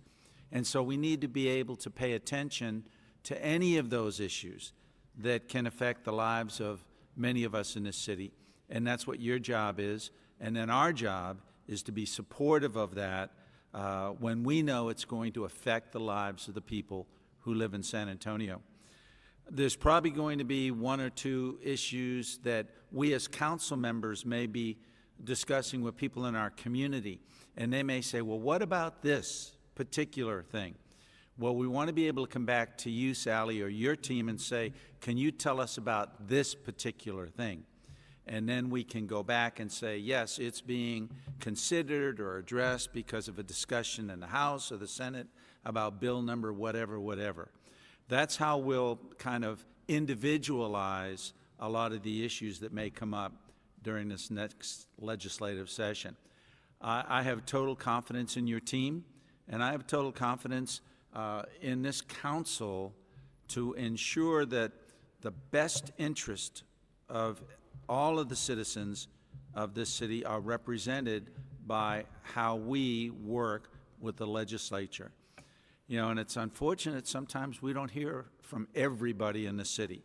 So sometimes we need to use our better judgment in making some of those decisions. But that's what we're elected to do, and that's what I hope that we'll do collectively as this legislative session goes forward. I heard a comment about several issues that could be brought up that sometimes are considered controversial, is I think a fair word to say. And I know one of them, some of them we wonder, can we as a council or as a city, should we be involved in those decisions or in those discussions? Well, I think if they touch on the lives of the people in San Antonio somehow, then there's probably a role for us. If you're looking at changes in some of the laws that people in this city may feel discriminates against them as a citizen, then we as a city council have a role to be involved in that. We talk about public safety. Well, if there's going to be discussions about a greater proliferation of guns and weapons and the ongoing violence they cause in our community, then we have a role and a responsibility as a council to be involved in those kinds of activities. Some people say, well, you know, that's Austin or that's Washington. Well, we can be involved in gun violence right in our own city, and I encourage every one of you to consider helping support the weapons exchange program that we had last year and that we're doing again in November, so that we can go ahead very locally and participate in creating a safer community for people in San Antonio. So there are various ways we can be involved, and we should be, because the people in San Antonio, in my district, in your district, and the people we never even hear from, are all concerned about how we as a city and as a government address their needs and concerns. Thank you, Mayor. Thank you, Councilmember Courage. Councilmember Viagran. Thank you, Mary. Thank you, Sally, for that presentation. I noticed a few changes this time, and I appreciate that. I think I want to echo some of the sentiments of my council colleagues in terms of what we're looking for to pay attention to in terms of the animal care legislation that almost got through last year, the fentanyl testing that again almost got through last year, the kind of new things, I think, anything related to domestic violence, bonds are issued, because I know we talked about more severe penalties, but part of it is the bonding process and how we do that. The other is distracted driving, driving under the influence, how we're holding people accountable for that, how we're deterring there, and what solutions are going to come down from the state level. I think I'm hoping this session will be one of looking for solutions as some of the Republican Party pushes forward their agenda items on school vouchers. But I think that there's an opportunity to find solutions for some of the issues that face us locally, specifically the ones I mentioned. Now, Sally, my question for you is, we as city council members sit on boards that may have a legislative agenda.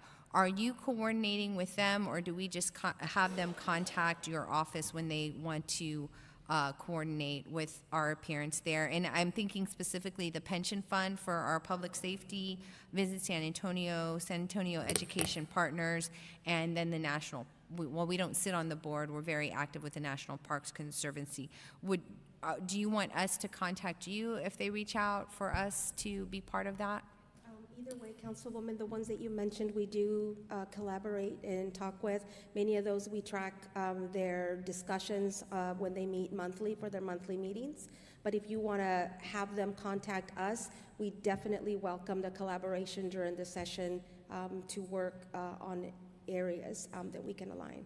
Great. And I know some people are, some people on this dais, and then some of the public comment is issues like parents' choice for their children's choice on how they identify is something that I think it's with the parent, it's with the individual. On that issue, communicating with you if we are going to go in support of that as just a resident. The other issue that I think is, of course, health issues that I think we have clearly made our stand here, that we find some of it discriminatory against women and transgender.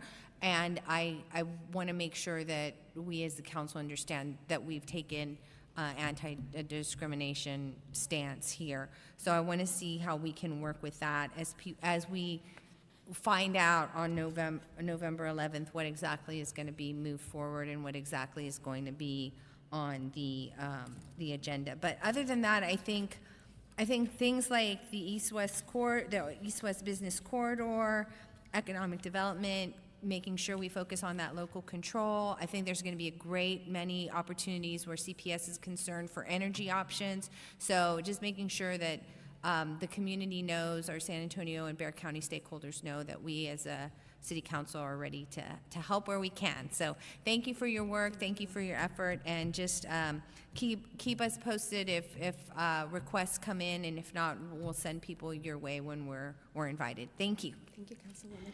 Thank you, Councilmember Viagran. Councilmember Kaur. Thank you, Mayor. Thank you, Sally, so much for your work on this legislative agenda. I've learned a lot through the process, and thank you to Councilmember Pelaez for chairing the IGR committee. One thing I really appreciated in your presentation today was it was really evident that you took into account everything that we had talked about throughout the IGR committee, but also at B session, and reflected that specifically with the policies that we're going to be following. There's two that have come up in the last couple of weeks as I've been talking with city staff that I wanted to bring to your attention. The first one, as we've been working with NHSD, is advocating for a city first right of refusal for any property that's going to be foreclosed upon before it goes to auction. I know that might be a tricky one, but that would really help us with land banking for specifically the community land trust strategy that we talked about earlier. And so if we could get someone to champion that, even hopefully from the Bexar County delegation, that would be amazing. The second one that's come up is, as we've been talking with EDD, is specifically for our small business F&B providers. So as we know, a lot of the food and beverage establishments in District 1 have been going out of business. One of the challenges we've recently found out is that their property equipment is being valued at a life of, say, for 20 years for a fryer or equipment that they're using, but that actually deteriorates much faster due to the amount of usage. So taking a look at how equipment is valued for our small business F&B providers to see if we can change the depreciation rate on them from, let's say, 20 years to 5 years would really help them with their property taxes.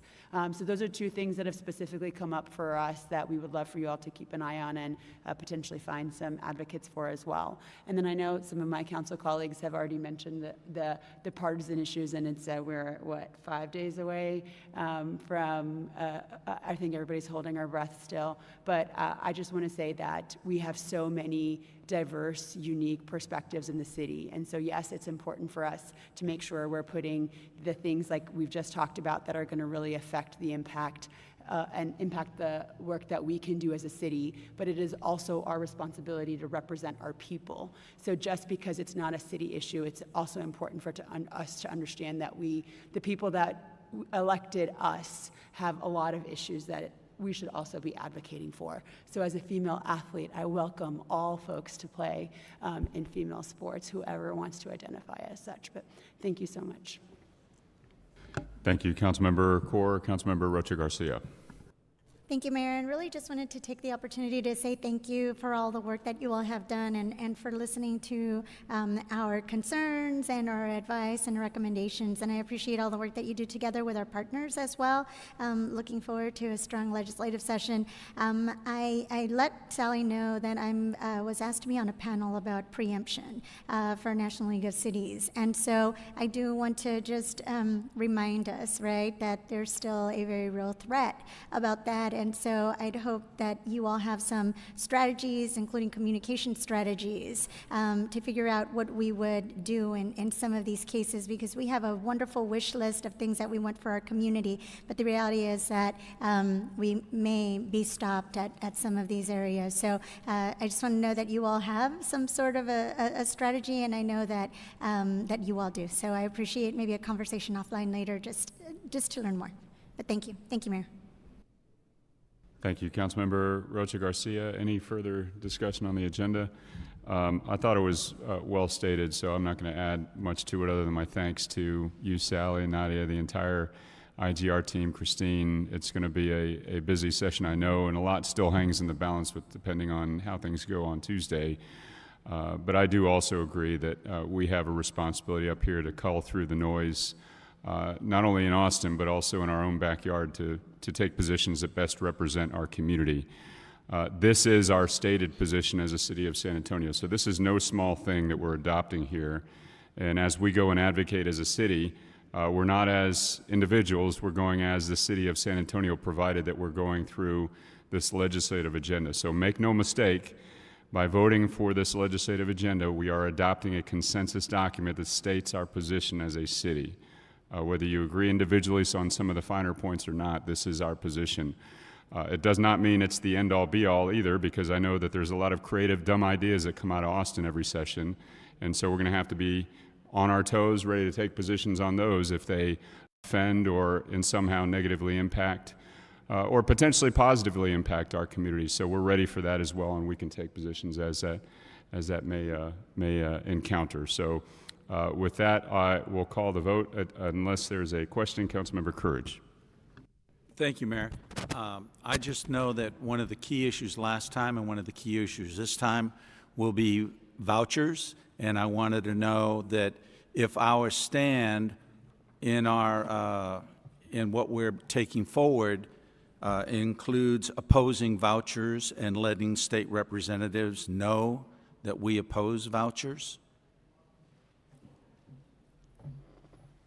Councilman Courage, that's a good question. So we work closely with the Bexar County Education Coalition. They've attended our IGR Council Committee before. Last session, the IGR Committee signed a collective support letter in support of the items at the Bexar County Education Coalition. They essentially represent the various superintendents and the school districts across San Antonio.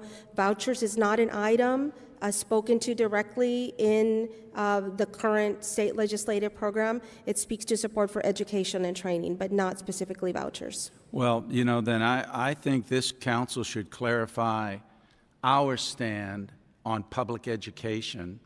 And I agree, we may not all agree totally, but I think it's important for the city of San Antonio to say we do not support vouchers, because it ends up hurting our city. Our residents don't get the public education they deserve because money is withheld and has been and probably will continue. And I think that we need to take a stand so all of our legislators and every legislator we talk with about every educational issue understands that we do not want to see money taken out of public education in order to go ahead and pay for private education. And I hope that there is a consensus on this council that that is one of our priorities. And it hasn't been stated, so that's why I'm bringing it forward at this time, Mayor. Thank you, Councilmember Courage. And again, just to remind everybody, we are voting on the document as written. There is a process and a procedure in an IGR committee through which we can add or modify any parts of our agenda that we see fit as a body. So that is something that can be taken up either through the committee directly or in our subsequent conversations on this particular agenda. I would urge us to adopt the agenda as written, though, so that we have the base document to work with. Councilmember White. Yeah, so I can't let that go without a response. I mean, this is exactly the fear that not only I have, but that the citizens of San Antonio have. And one of the things I hear most often in the community is, why don't you guys down at City Hall just focus on all the issues that we have here as a city? Why do you want to get involved in state issues? Why do you want to get involved in federal issues? And education is the purview of the state. We all know that there's going to be a voucher battle in Austin that's coming up that is not for us as a city council to get involved in. We have plenty of things that we need to address here that we haven't addressed, or that we've addressed partially, or that need more attention. So again, when we're talking about this legislative agenda, we don't need to get in the partisan political battles. We need to just focus on what we are doing here as a city government. Thank you, Councilmember White. Okay, so before we get too far down the rabbit hole, again, we're talking about this legislative agenda. There is a process, a procedure, and a platform to have additional discussion. So I'm going to cut off any extensive debate about that particular issue. If you want to talk about the process we'll use to address it, we can do that. But I know we're going to be here for quite a while if we continue to go down this in too much depth. Councilmember Villagran and then Mickey Rodriguez. Thank you. And so Sally, and I don't know if our chair can chime in. So what do we have in terms of schedule as the next update after November 11th for the IGR committee? So we can address some of the concerns that my council colleagues have brought up here. We don't have a specific date for the December for the November, or actually, I'm sorry, we do have a November IGR committee scheduled. We don't have a December IGR committee scheduled. Okay, if we yet. could just make sure that as soon as our chair gets the agenda, we send that out to our council members so that they can understand what we'll be discussing, and if they want to provide any sort of comment or input, we could do that, because I think this really is a committee conversation that we need to start having, and we can debate the merits there, and we could have our council colleagues there. Thank you. Thank you, Councilmember Villagran. Councilmember Mejia Rodriguez. Thank you. Just in defense of Sally and team and the work of the IGR committee and the government affairs team, we can have the discussion about what is a city issue and what's a state issue and a federal issue and all these things, but they're all interconnected in some way. And you can make the case to our constituency that if we were to talk about public education, for example, if you have a weak and ill-funded public education system, you see poor educational attainment, you see poor workforce and economic development in that city, in that community, you see poor health outcomes, you see increased crime, you see all of these things that place strains on our resources and more issues for us to address on the day-to-day basis. And so if we have an opportunity to address them at the root, we should take that. And so that's why everything that's been said today, I agree, is a city issue, and I look forward to having that conversation at the IGR committee. Thank you. Thank you, Councilmember Mejia Rodriguez. Any further discussion before I have Councilmember Pelaez close this and call the vote? Councilmember Pelaez. So again, just to reiterate, during the session, we're going to be having weekly meetings. That's the way we've always done it, and the opportunity has always existed for anybody on this dais to propose, additions to the agenda. Anybody's welcome to bring an ornament to hang off the tree, and all of them will be debated in good faith, and then we'll arrive at a decision and propose it to this body for adoption. And if they're controversial, then they're controversial, and we'll debate them. If they're not controversial, then they're not, right? But the debate will be had, and everybody will have an opportunity to voice their opinion. Yeah, I mean, we're not doing anything exotic or new that we haven't done in the past, and we've always gotten it right. So thank you, Sally. Thank you, Councilmember Pelaez. All right, so there is a motion and a second for approval of item number 5. Please vote.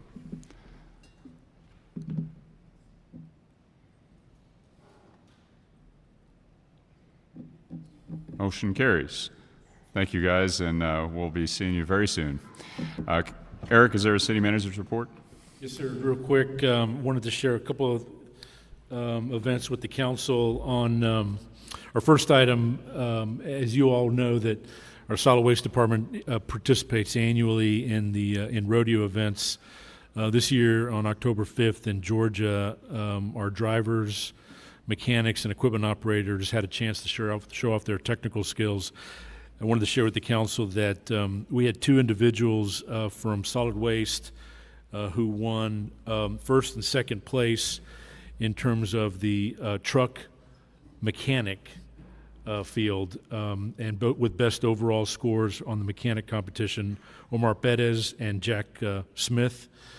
So congratulations to both of them. That's a big deal in their world. And if you haven't had a chance to witness the local rodeo competitions where these employees can literally pick up a dime with this heavy equipment.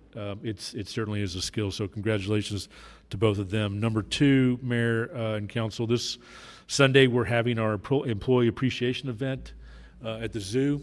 I'm inviting all of you to be there. It's an all-day event. We have the zoo to ourselves. These appreciation events are to celebrate the 5-year increment anniversaries of our employees, and this year we'll have 1,909 employees and their families out at the zoo with a combined years of service of 26,880 years to the organization. We have 42 employees with 35 years or more. We have 5 employees with 40 years and 4 employees with 45 years. And I had a chance to have a special luncheon with those employees last week. We also have 13 executives with anniversaries. For those of you that are wondering, we actually, the department with the most number of honorees this year happens to be the police department with 584. So the honorees and their families get free admission into the zoo. It's an all-day event. The zoo does a great job for us, and so certainly hoping to see some of you out there on Sunday. And then lastly, our employee appreciation, our employee spotlight video is of a young woman who works in our police department in our community services area of the police department, Amanda Reyes. Some of you may recognize her or know her. She is very visible out in the community, and it's a great video, so let's roll it.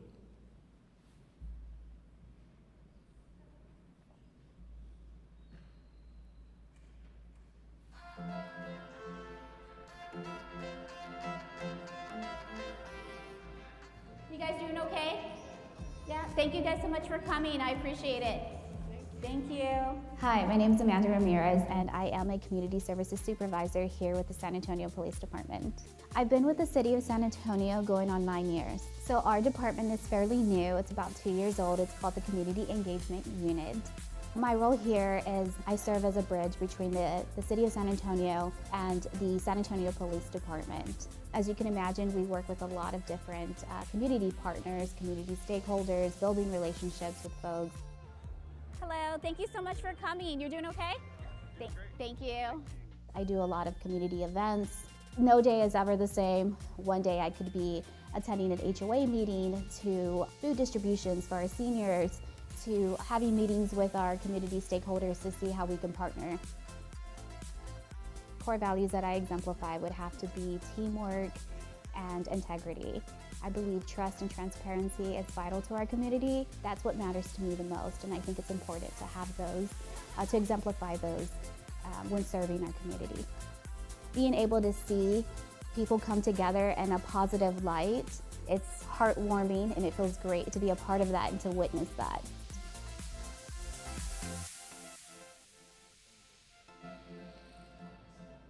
Amanda does a great job, and that is in our community engagement office. And as she said, that unit has, or that small unit has only been around for the last 2 or 3 years, and really meant to enhance the engagement level of the police department throughout the community. So thank you, Mayor. All right, thank you, Eric. Don't go far. Time is 12:31 and 28 minutes. We've got another meeting, so at 12:32 p.m. on the 31st day of October 2024.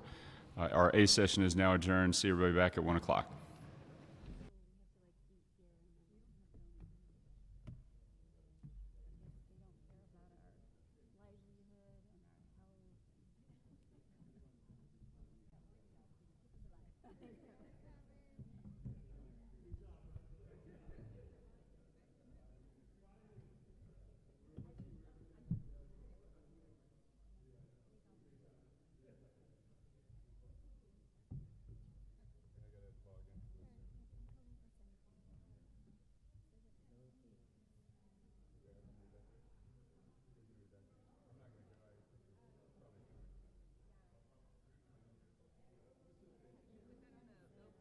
Yeah, right?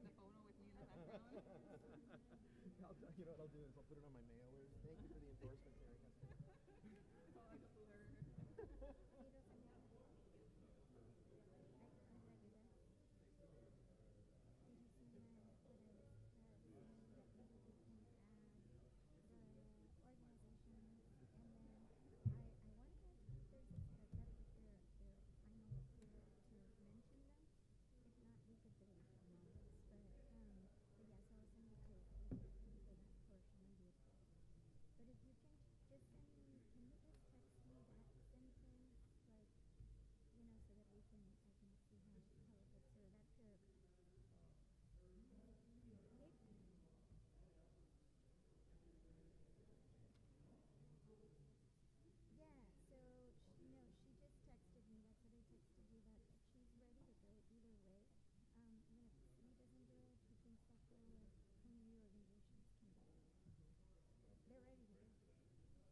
thing to hold on